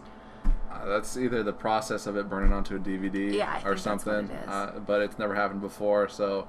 Editing is fantastic. You know, that's something I notice a lot, you know, is where... It pisses me off, because I will see movies. I watch movies in a different spectrum now. Yeah. And I'll see shitty edit jobs, and I'm like, why do we bust our asses so much to make the perfect edit? Editing that scene in Dread and Terror at the end of the night, and it was like killing you because you couldn't get it right. And I see movies all the time where someone's looking that way, and then the next cut they're looking that way, or their hand is up here and then it's down here, and we bust our asses to make sure there's nothing like that in our amateur film. I know. And they do it in professional movies. I know, it's bullshit. So but we can let it slide. No. You have to look at it like you have a higher standard for yourself, that's exactly how you're going to reach success. It's because you have the higher standard for yourself. That's true. Dialogue. Love the dialogue. Love it. Especially the card game scene. It's so quick and witty. You know, it's so just like one thing after another, and it's just like, it works. It fucking works. And the fact that Patrick is silent the whole time. For most of the time. And then he fucking, like... starts crying. He starts crying, and then he fucking explodes at everybody. I love the shot, this is random, but I love the shot where it's just showing Patrick, like, driving downtown, and it's just the shot of Patrick, and he's just like... That's one of the only two instances that you can really tell that he's on drugs. Mm-hmm. Because Cheese, in all of the movies, is snorting coke the entire time. In this movie, you don't see him snort coke until the very end of the movie. Yeah. Which is so weird. It's so weird. It's so because he always has a little baggie. And you don't even see that until the end until an hour and 35 minutes into the movie. You don't see him do any drugs. I know, it's amazing. But yeah, he's like, and there's like a guy on the sidewalk. You don't see him, but Patrick told me, he was like, "Oh yeah, no, I stared down this dude," and he kind of got all pissed off. But you see him do, he's like, yeah, he looks crazy, and that's what I'm saying. Like the whole movie. When he's like, that was shot on the GoPro. People, when he's down here, like at rock bottom, like it just, you feel it. You know, it's more than saying it. It's more than hearing it. It's more than knowing it. You fucking feel it. Let's go over a couple other things so that we don't miss anything. So what about like let's talk about the cameos. You got Ty. Oh, Ty, yeah, Ty, who opens and closes the movie. Yes, I love that. Okay, so I fucking love that bit, because after everything that Cheese has gone through, after everything his family has gone through, after everything, who is it that fucking ends up killing him, or maybe killing him, who knows? Who is it that fucking ends up killing him? The crackhead. The fucking crackhead! And not only that, but Diane, who put the bounty out on Cheese, is dead now, supposedly. Yeah. So the crackhead essentially killed Cheese for nothing. Yeah, exactly, and it reminds me of a movie, and I can't remember what the movie is. It's just like, it's a senseless death. It's fucking senseless after everything he's been through. It's just like, like Harsh Times, I guess. Christian Bale dies at the end of that, kind of almost senselessly. Yeah. Something like that. But, Copycat, where Dylan Loved- McDermott, or Dermot Mulroney, gets killed by not the serial killer, but like a random guy. yeah. Yeah. But yes, a Ty Ty was great. is the crackhead. Yeah. And he's also in the middle of the movie too during the Yeah. flashback. Yeah. He's the crackhead in the NA meeting. Yeah. I thought that was funny. So Ty, There was a couple guys I didn't know, the the guy Afghanistan scene you didn't know. Afghanistan scene. All of those guys were great. Those are all of Mike's airsoft crew. Okay. There was the guy in the NA meeting, Black Tar Heroin. Oh, Jeremy. Jeremy. That's was Mikey's friend. Oh, okay. Because I was playing Borderlands 2 one day, and Mikey's like, oh yeah, I got a couple people who want to kind of play, and he played. He was good. And me and Mikey were kind of talking, like, I was in the process, I think, of writing the movie. Mm-hmm. And he was like, oh, I like movies, I actually got this idea for a movie that I want to do. Nice. You scratch my back, I'll scratch yours. Well, it wasn't really that, he just kind of Okay. told me his idea, and we became friends on Facebook, and kind of did a little back and forth, and I was like, yeah, no, we could use you. And he filmed the card game scene. Because we're all in it. That's right. That's what you were saying. Yeah. Those were the awesome shots of the camera sliding along. Yeah, the camera's on like a towel on the on the counter, and it's sliding it along. and it's yeah. like cut, reset. From the gag reel, yeah. There was also that Ian guy in the bar. Yeah. I think that's all the guys, right? And Mikey, of course. Oh, yeah, I Officer love Jones. Mikey's pre-credits cameo because it's so like. Did you so expect him jolly. there? No, I didn't. Okay. I had no idea. I had no fucking clue. And so I was Well, thinking no, for a what second. the, like, this is the first time I ever thought this was when I watched the movie at the premiere. So Cheese is driving home after everything's said and done, and he gets pulled over. The lights go off, and I'm like, what if that's like Diane? Yeah. That's the first time I ever thought that. Like, what Yeah. if this is someone that's after him? What if That's that's what I Jones? thought. What if that's Boop? And I was like, oh my god. But it's not. I thought that. I was like, oh, fuck. He's fucked. Oh, fuck. And then it was Officer Brown. And then I was like, okay, Officer Brown. But then I was thinking, oh, shit. Maybe he's in on it. Maybe he's He's gonna kill Detective him. Brown now, He's though. Detective Brown, yeah, that's right. And I was Because like, we oh, couldn't fuck. get a uniform for him to be Officer Brown. So I was like, oh, well, he's getting a promotion then. Yeah. And he's like, most people die within a mile of their home. Yeah. That was foreshadowing. That was foreshadowing in like a couple minutes. Yeah.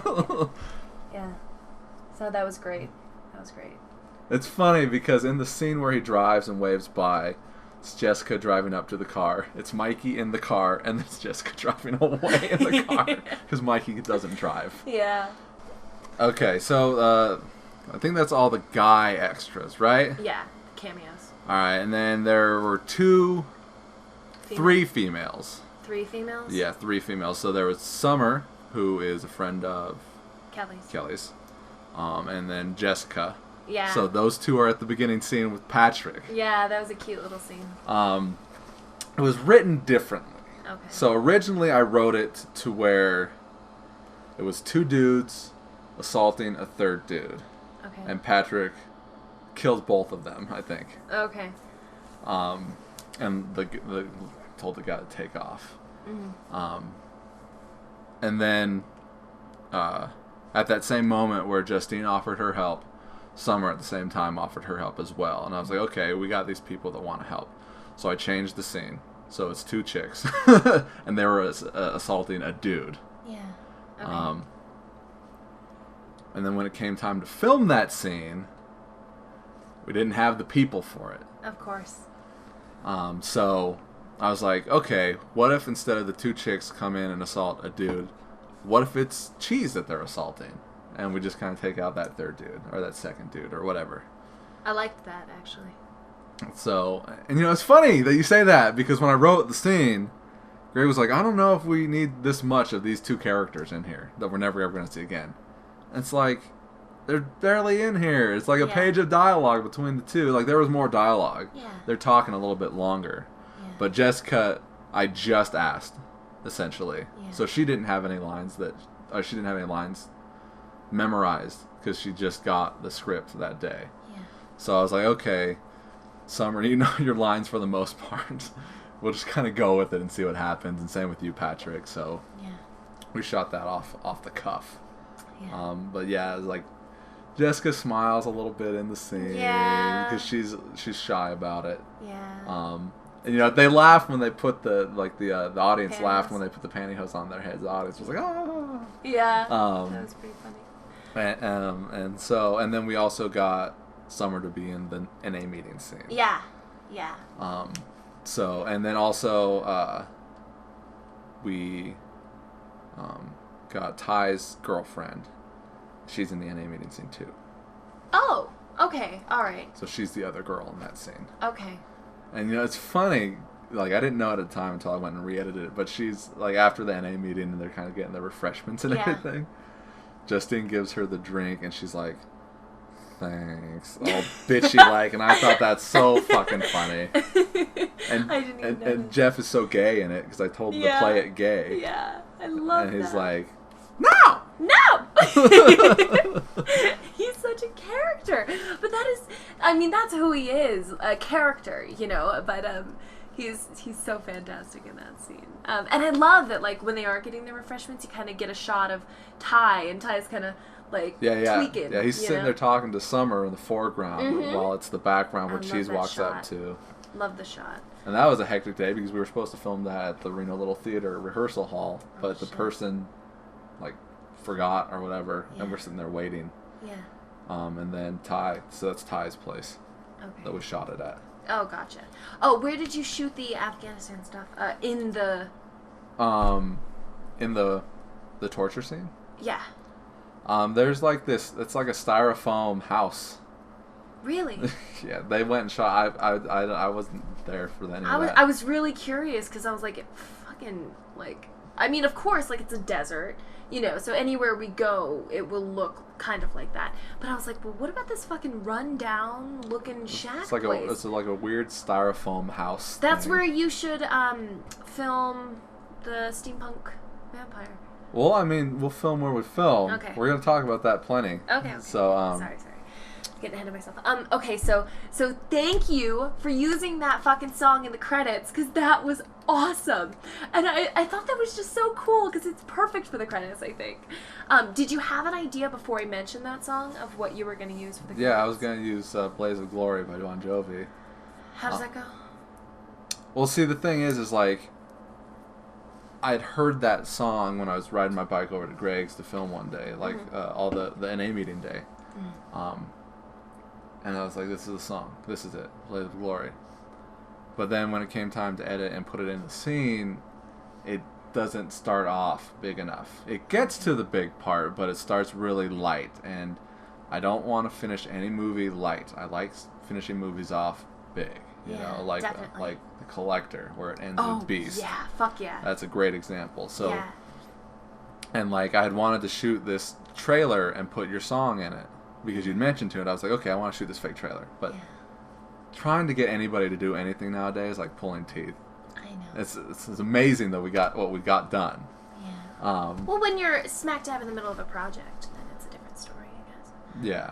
So do you genuinely like the song? I do for the genuinely like credits? the Okay, song, and like, you know, I was like, Greg, how about this song? And he's like, yeah, no, it's a good song. And I was like, but like because we've been kind of like, what are we gonna use? And I was like, I want this song. This is the song. You know, no matter what you say, this is the song. And then I started having my doubts, and he's like, okay, take that other song and think about that one.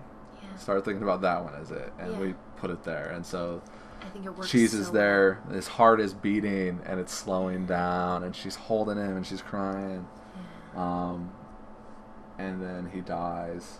It's got the flat line in there, right? Oh, I think so. Yeah, we took that out for the director's cut.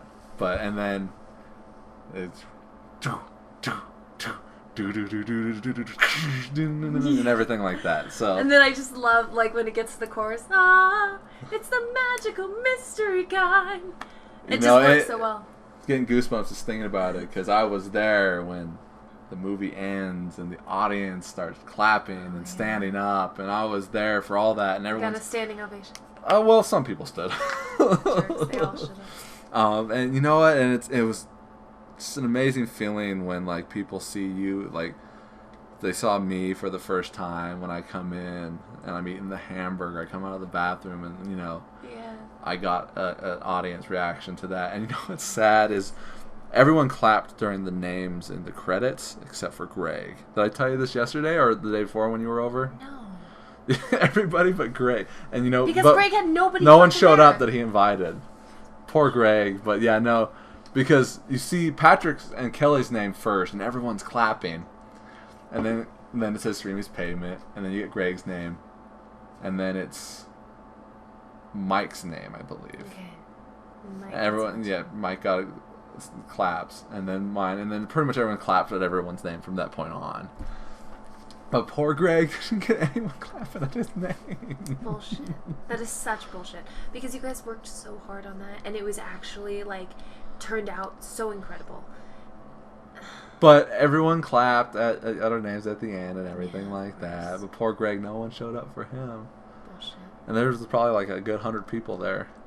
So who would you say had the most people there? It was probably either me or Patrick or Mike, maybe in third. Okay. I had about 15 people show up. Nice. Patrick probably had about around that many. Cool. So who, besides your family, who else showed up for you? People from work? Yeah. Cool. Angel showed up with her Nice. fiance. Rose and Martina showed up, and then Laura and Donna showed up, but you never met them because they came after you left. Yeah. But all of them showed up. That's so sweet. And then Jessica brought one of her friend's moms. Okay. So So big turnout. oh, and Mark showed up with his wife and son. Yeah. Very cool. So yeah, so I had about 15 to 20 people there for me. Nice. And Patrick had quite a few people there for him. Yeah, Patrick had about half a dozen of his friends show up, and if they had a girlfriend or whatever. Yeah. And then his family, so his mom with his stepdad and his oldest sister, and then his dad and Antoinette, and then his uncle and his wife. Nice. So I guess he probably had about a little bit more than I did, but we had about the same. So we probably got the most clapping. And then Mike had a couple of people. Not all of his people showed up though, in the for the Afghanistan stuff, because those are all his people. I think only one of them showed up. Weird. There was a guy there. I didn't really get to see what those people looked like because they're wearing their face masks and gear, so I don't know what they look like. But he had another dude there, but I don't know who he was. And Kelly had about half a dozen friends show up too. Cool. Yeah, I saw that she posted a couple pictures. Yeah. So, did anybody cry at the premiere? I don't know. I did. Did Patrick? My mom probably did. I don't know. The funny thing is Patrick got your card that day. Oh, did he? Because it got put in the wrong mailbox or something. So as he was leaving for the last time, his landlord gave it to him, and he's like, "I don't need this, not today," because he's leaving to California the next day, and we're doing the movie premiere, so he's very emotional already, and he's like, "I don't need this also on top of everything else." I thought that was kind of perfect when I saw that card. You saw it. I saw it. I don't remember it because I only saw it the one time he showed it to me. It was like a mountain, wasn't it? A mountain. It was a mountain, and then it looked like a kind of a film. It had film on the end. Oh, see, I didn't catch that. And it said, fuck, I can't even remember what it said. You have to ask him. It was nice and sentimental, definitely. It was something film-like. Okay. So it was like, the lights are going down, or roll credits. I think it said roll the credits or something like that. And then it opened up and it said something like good luck. And then I wrote something to him, but but amazing. I'm so ridiculously fucking proud of everybody of what you guys did. And I do feel like I should have a little bit of credit in it, just because I don't think it would have gotten made had I not left me. Told me to go fuck myself, essentially. It felt like it! I know. No, it's true. It wouldn't have. And Patrick said the same thing when his girlfriend broke up with him. He probably wouldn't have been here making the movie either if he was still with her. Yeah. So, which leads me to believe that, everything probably does happen for a reason. So, if I wouldn't have gone out with you the first time, you wouldn't have been there to leave me this most recent time. And beyond that, Yeah. Everything that led up. If my mom wouldn't have gotten pregnant at 13, I would never have been born to get to this point. So Yeah. everything happened. It's really hard to not think that everything happens for a reason. And that's comforting. And when that's something for bad negative happens. and good things. Yeah. So. When something that you see is bad, and it's hard because, I think this is part of exactly what I wanted to happen, but, to see it actually happen is something else, something pretty amazing. I'm really, really proud of you. So let's talk about the movie references in there. Oh If we gosh, can think of I them. wanted to write all of them down, but I I cannot. plan on when I do the commentary, if it fucking happens like I want it to, which is looking like it's not going to, but I wanted to go over every little thing and how it references back to something else. Nice. So the opening credits song is Creedence Clearwater, Of course. which Which Crime is, America was Creedence Clearwater's Yeah. opening credit song, and the Pabst Blue Ribbon that Kelly says Yeah. is we didn't really talk about. I mean, we covered the dialogue in those card game scenes, but a lot of it is like there are a lot of references in those card game scenes. Yeah. A lot of it's more Patrick stuff, but like he says the line, "My nose," God, I love the dialogue in that the whole card game scene.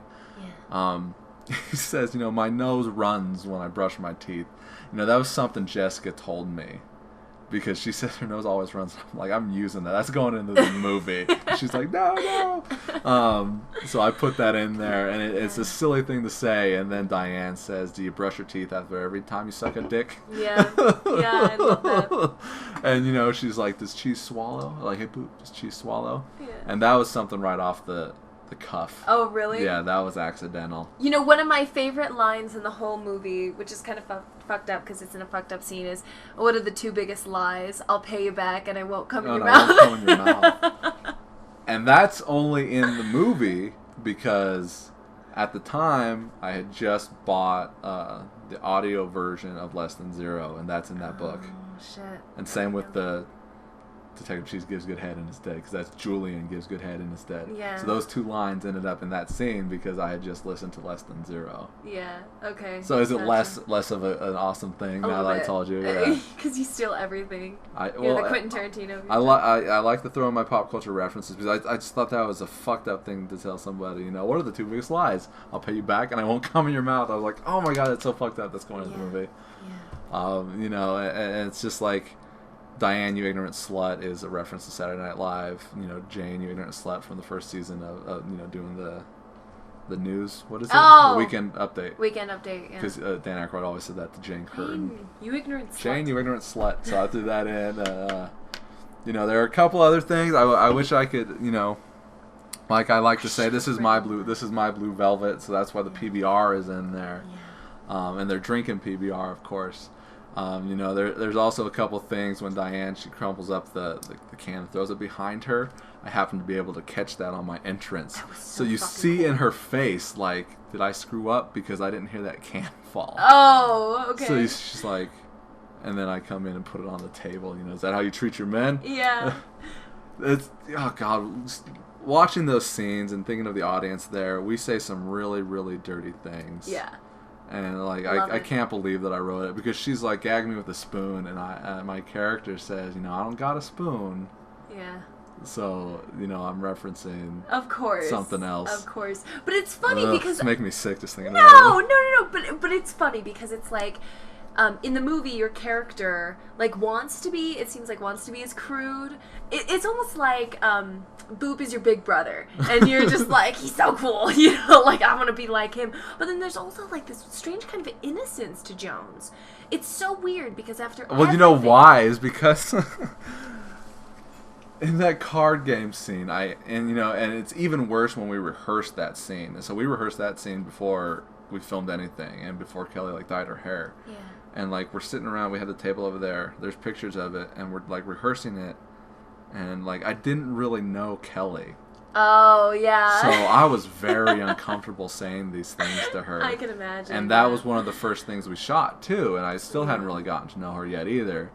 And like at the end of the night, they're filming the scene with the two of them out on the deck, and we get to the end of it, and Greg's like, all right, time to grab his balls. And I'm like, no, you don't have to do that. You don't have to do that. We'll just imply it. But we do get a shot of her going in for it. She only grabs his leg, but it looks like she's grabbing his nuts. yeah. It's insane. But I was like, no, you don't have to do it. We don't have to do that. It's not going to happen, You're such a gentleman. It's, And she was such a trooper. Oh my god.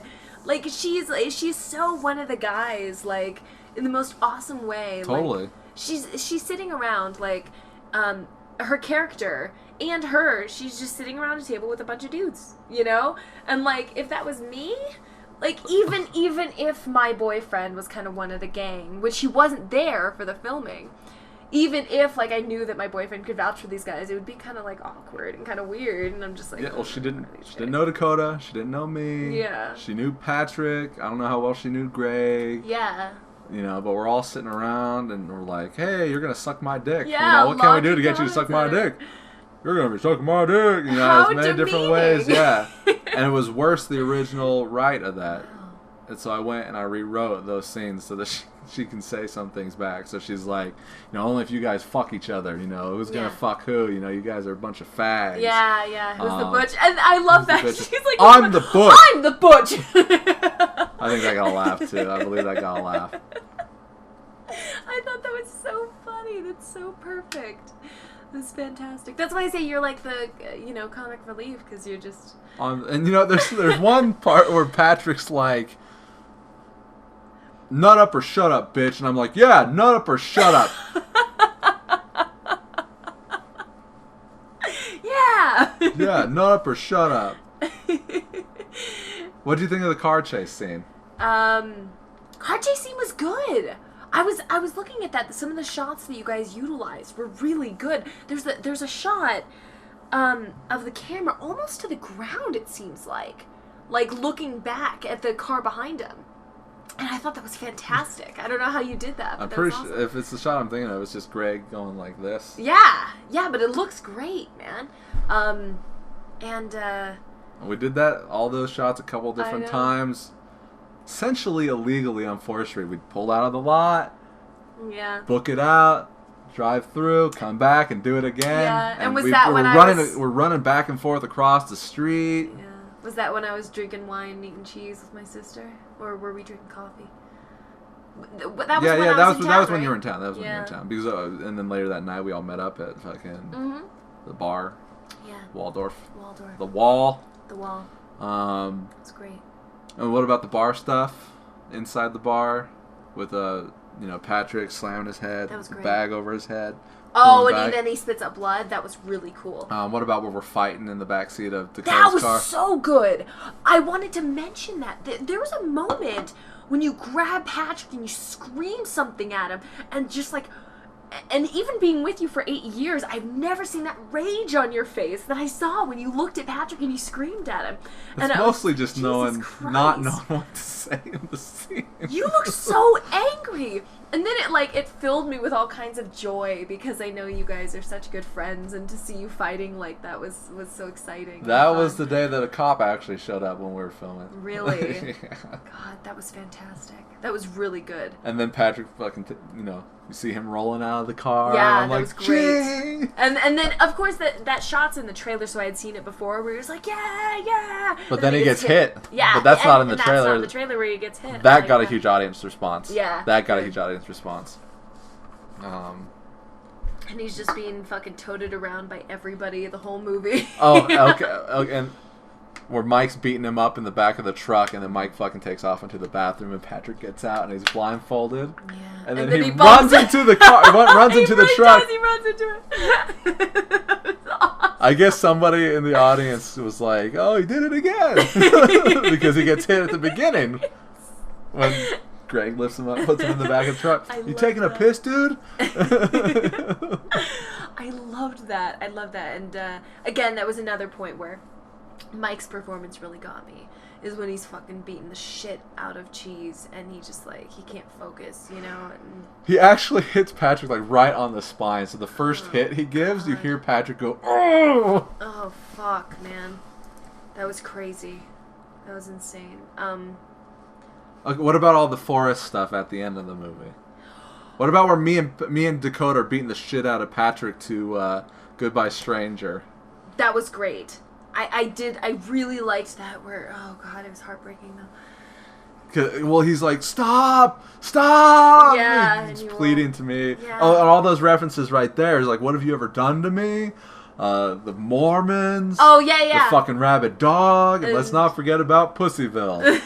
What's Pussyville? Those are all references to our previous I know, movies, I loved that. including Thick Crust, where Cheese dies, so it's Yeah. We'll talk about not in continuity. But the forest scene, I'm glad you brought that up because that was something that I was just like, again, the maturity and like doing something different. So when you're running through the forest, no music. I loved that. I fucking loved that. No music, running, you know something's coming. You know this is the climax. It looks great. The shots look fantastic. It feels great. Loved that. Loved that part. It was wonderful. And that's where, I mean, that whole end right there, because that's when, Cheese comes into the house. Mm-hmm. You don't know the twist yet. And the twist is that Diane is the bad guy. She comes in and, like, she's got Boop and Jones there, and we grab fucking Greg. What about this scene where Greg comes out of the truck and he starts pumping shells at us after me and Dakota lose Cheese, and we're yelling at each other? Oh, yeah, that was great. I loved that. That was so awesome. He's such a fucking badass. That's just such a fucking badass. In the movie, the audience reacted to this, where he's like, Jones or Franklin, fuck this guy, he's a pushover, and then he blows my head off. You see the blood splatter across the car. Well, he doesn't blow your head off. You're still alive. He doesn't do anything. Oh, okay. And I fixed it because in the script, my head it blows off, and then it rewinds, and then Boop's like, well, maybe not. Could be interesting either way. Yeah. But you hear the shotgun go off, and you see the blood splatter. The audience was like, yeah. And I was like, they're not going to understand that is in his imagination. Yeah. But I loved how the audience were like, oh my god, no! I thought he fucking blew my head off. Yeah, I did. I was like, wow, that is just me throwing some blood across the car. Yeah. And the audience reacted to that. Yeah. But we fixed that in the director's cut. Okay. It rewinds. Oh, good. Okay, because I was wondering, I was thinking, did he shoot your cheek? What did he do? I was confused. It rewinds, okay. But in the movie, it doesn't rewind, and he pumps the shotgun. And I was like, Greg, let's take out the shotgun. We'll rewind it, and it goes straight to Dakota's line, so it's not lost. Good. His line gets a little lost in the pumping of the shotgun. Yeah. So then, and then there's where Diane reveals everything, and she's yelling at Cheese right there. And she's like, you sent my fucking father away to die! Oh, God, that was so good. And then she's like, you pencil dick faggot! Yeah. I loved that. That moment when she says, you sent my father away to die! That was so good. Because that was just everything culminating it. Because it seems like, and I think she plays this so well, it seems like you can tell that she's holding something in the whole movie. And I think a lot of it is her playing it totally cool, but then all of a sudden it's just like, you fucker, and then she just fucking lets loose on him, and I love that. And for doesn't she look good on the screen? She does. She does. She's meant for the movies, man. And I told her don't fucking move. Reservoir Dogs was what I told her to watch at the end, where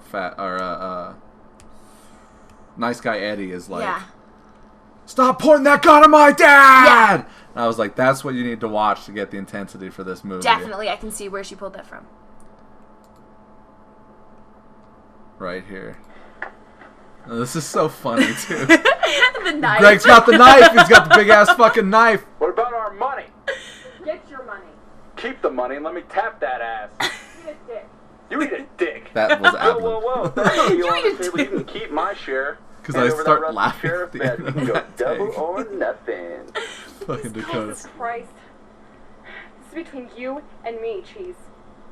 You sent my fucking father away to die! We cut this down a little bit, just a little bit. That's right, not Freddy's son, his fucking daughter. He killed my wife. Bullshit! You planted that. See, evidence. so Evidence you got from me. oblivious No, to the I fact didn't that get he. from you. I got it from your dad. That he matter killed now. Georgia. You're the He's one so that played the oblivious mayor to it. again, and now I got my finger pointed at you. And so this scene is so kind of confusing because it's like, what's going on here? Like, who is telling a lie? Because she can't be. Right here. Pencil dick faggot. Love it. Shit out of him. Because I came up with that on the spot too. Pencil dick faggot. Because in the script she's like, you crusty piece of garbage or something like that. And I was like, that's... And she had trouble saying it too. Yeah. So I was like, you know what? No, let's go with something a little bit more harsh, a little bite. So pencil dick faggot, and just say that as hard as you can. So I love that Dakota does that. Is that a reference? to what? To, It probably Dutch. is. And let's not So in forget Dutch, about Pussyville. Whoa. doesn't he have the tie around his head? Don't you fucking worry about it. Maybe No, not. Mac has it around his head. I Okay, think that's Mac- that is a reference to Dutch. That is a reference to Dutch. So right here, Kelly is getting a little too intense and it actually bruised Justine's arm because she was holding it so tightly. So that's a real reaction that Justine gives. And I love the look in Kelly's eye there. She looks genuinely like excited and like, you know. Well, like you said, she gets to let it out finally. Yeah. She's been holding it in for so long. Yeah. Throw him down, and then Dakota picks him up. Oh, Punches him. love that shot, man. He's pleading for his life. This is so good. Oh. And almost. Well, I got something for you. Here it is. You better believe I got something for you. I wanted him in just a wife beater. You Would have been worse then too. Almost like if he took off his shirt and he had a wife beater underneath. I'll pay you back, and I won't come in my mouth. I got a Facebook status for his cheese. Detective Cheese gives good head, and it's dead.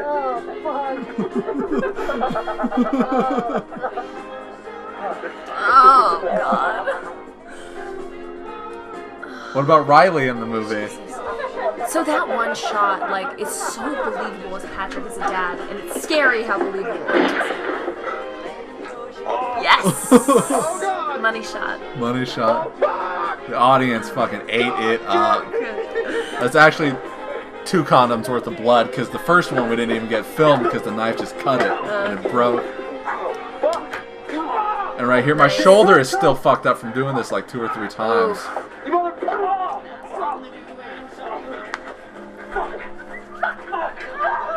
Is your phone ringing? You out there? And there's this one shot right here that I love that Kelly gives. You little mouse.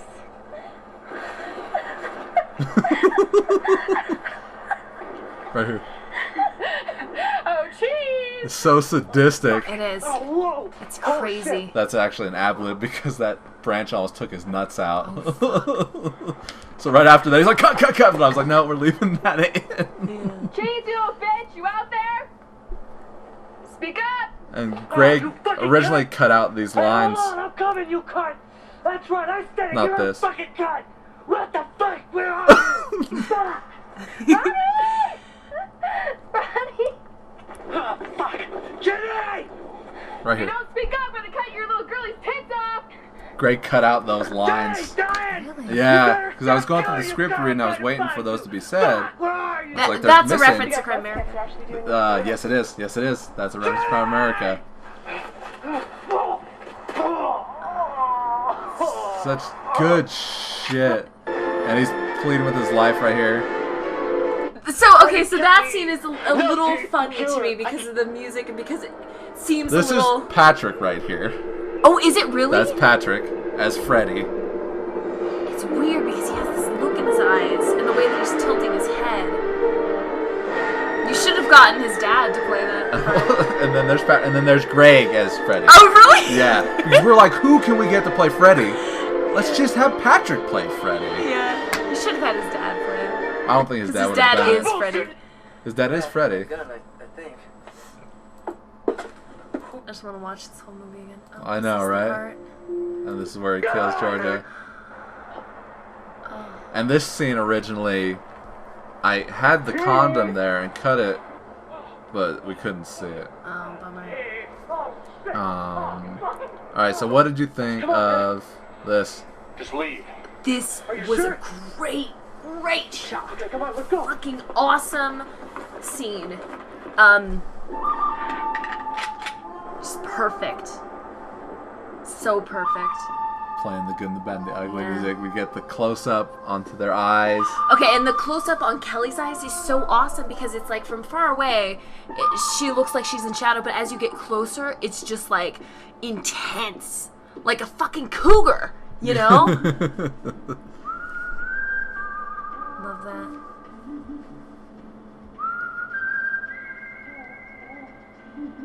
So it's come to this. Let's look at each other's faces for the last time. You barely hear the gunshot. We amped up the volume on that for the director's cut. Good. And here, we go to film this. Oh shit, Come we... on, come on, come on, come Why on. is that not cropped? That should have been cropped. But we go to film that. Amazing. And we'd already told Justine that we were done with her. Oh, really? She's originally in that scene. And then, of course, all this. And originally, this goes to where Ty kills him. And then it would cut to the card game scene at the end. But I was like, we can't do that. We need to end with him dying. But in the script, it cuts to this at the end. And all this is dubbed because the sound didn't get recorded. I kind of had a feeling that it was dubbed. Yeah, the sound didn't get recorded. That's awesome. Good job, though. You ain't got nothing I can't. Yeah, it looks a little weird. And this is all... It's Greg sniffing. It's not Patrick sniffing. Oh, and there's this one right Men wishes they could. Hey? where he kisses at her. Come here. Come here. Hey! Roll time, sir. That's where he gets the gun back. Yeah, of course. Right there where he kisses at her. Yeah. That's Kelly doing that. Oh, When really? we were dubbing it, I was like, you do that. That's awesome. Because we can. Yeah, because we can. Oh, what'd you think of this right here where, so, he's looking at the gun. Damn it. So he's looking at the gun.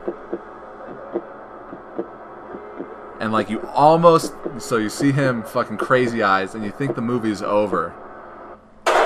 The gun goes off. That's him killing Georgia. But then, it's not. It's him shooting his gun. So, you're like, no! No! I kind of had a feeling. That he was going to get killed. Yeah. Just the foreshadowing and everything. Oh god. That's a great shot. It's my phone. Everybody used my phone for their phone in this movie. Wait, let's watch till the credits.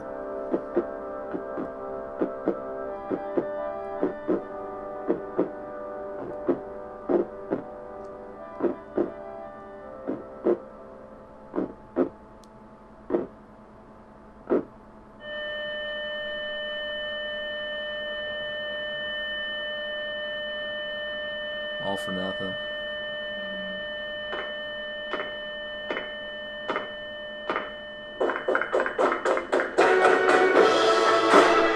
What a great ending! Perfect music, yes! And then, of course, your post-credit scene. Yeah. You don't like it? I mean, I don't like my ending. I don't like my acting. I don't like the way I look. Period. Loved that. Loved that.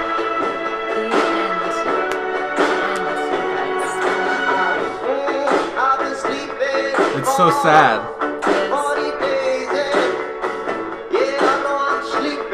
Michael Robinson. He doesn't have very many lines in the movie. But his acting is phenomenal.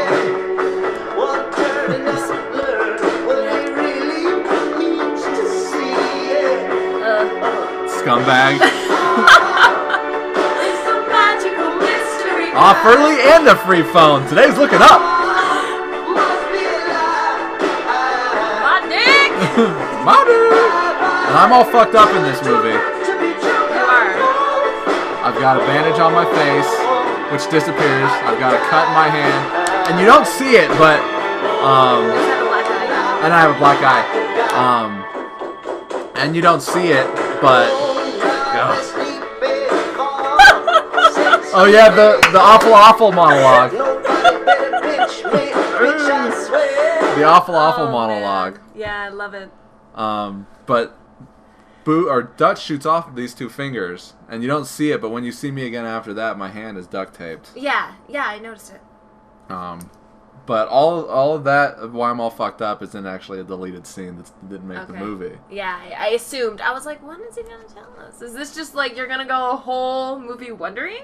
And is this gonna be like a little short movie, like what you did with Two of on a match.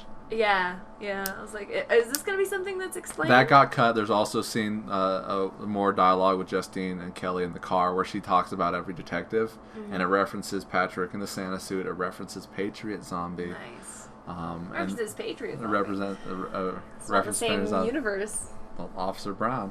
That's true. It is in the same universe. And then the scene where me and Dakota are in the car talking to each other, that's cut about half, a little bit more, and we reference Patriot Zombie in that scene too. Awesome. But with that, let's put a cap on it, even though we'd probably talk for another couple hours about this movie. Oh man. Can I say one last thing? Yes. So fucking proud of you guys. I've said it a million times. I'm so proud of you guys, and I feel like this is. It said the end with a period, but I feel like that might as well have said the beginning. So. Well, thank you. Great job. I'm Matthew Bonta, I'm Melissa Hoffman. and enjoy Street Meets Pavement.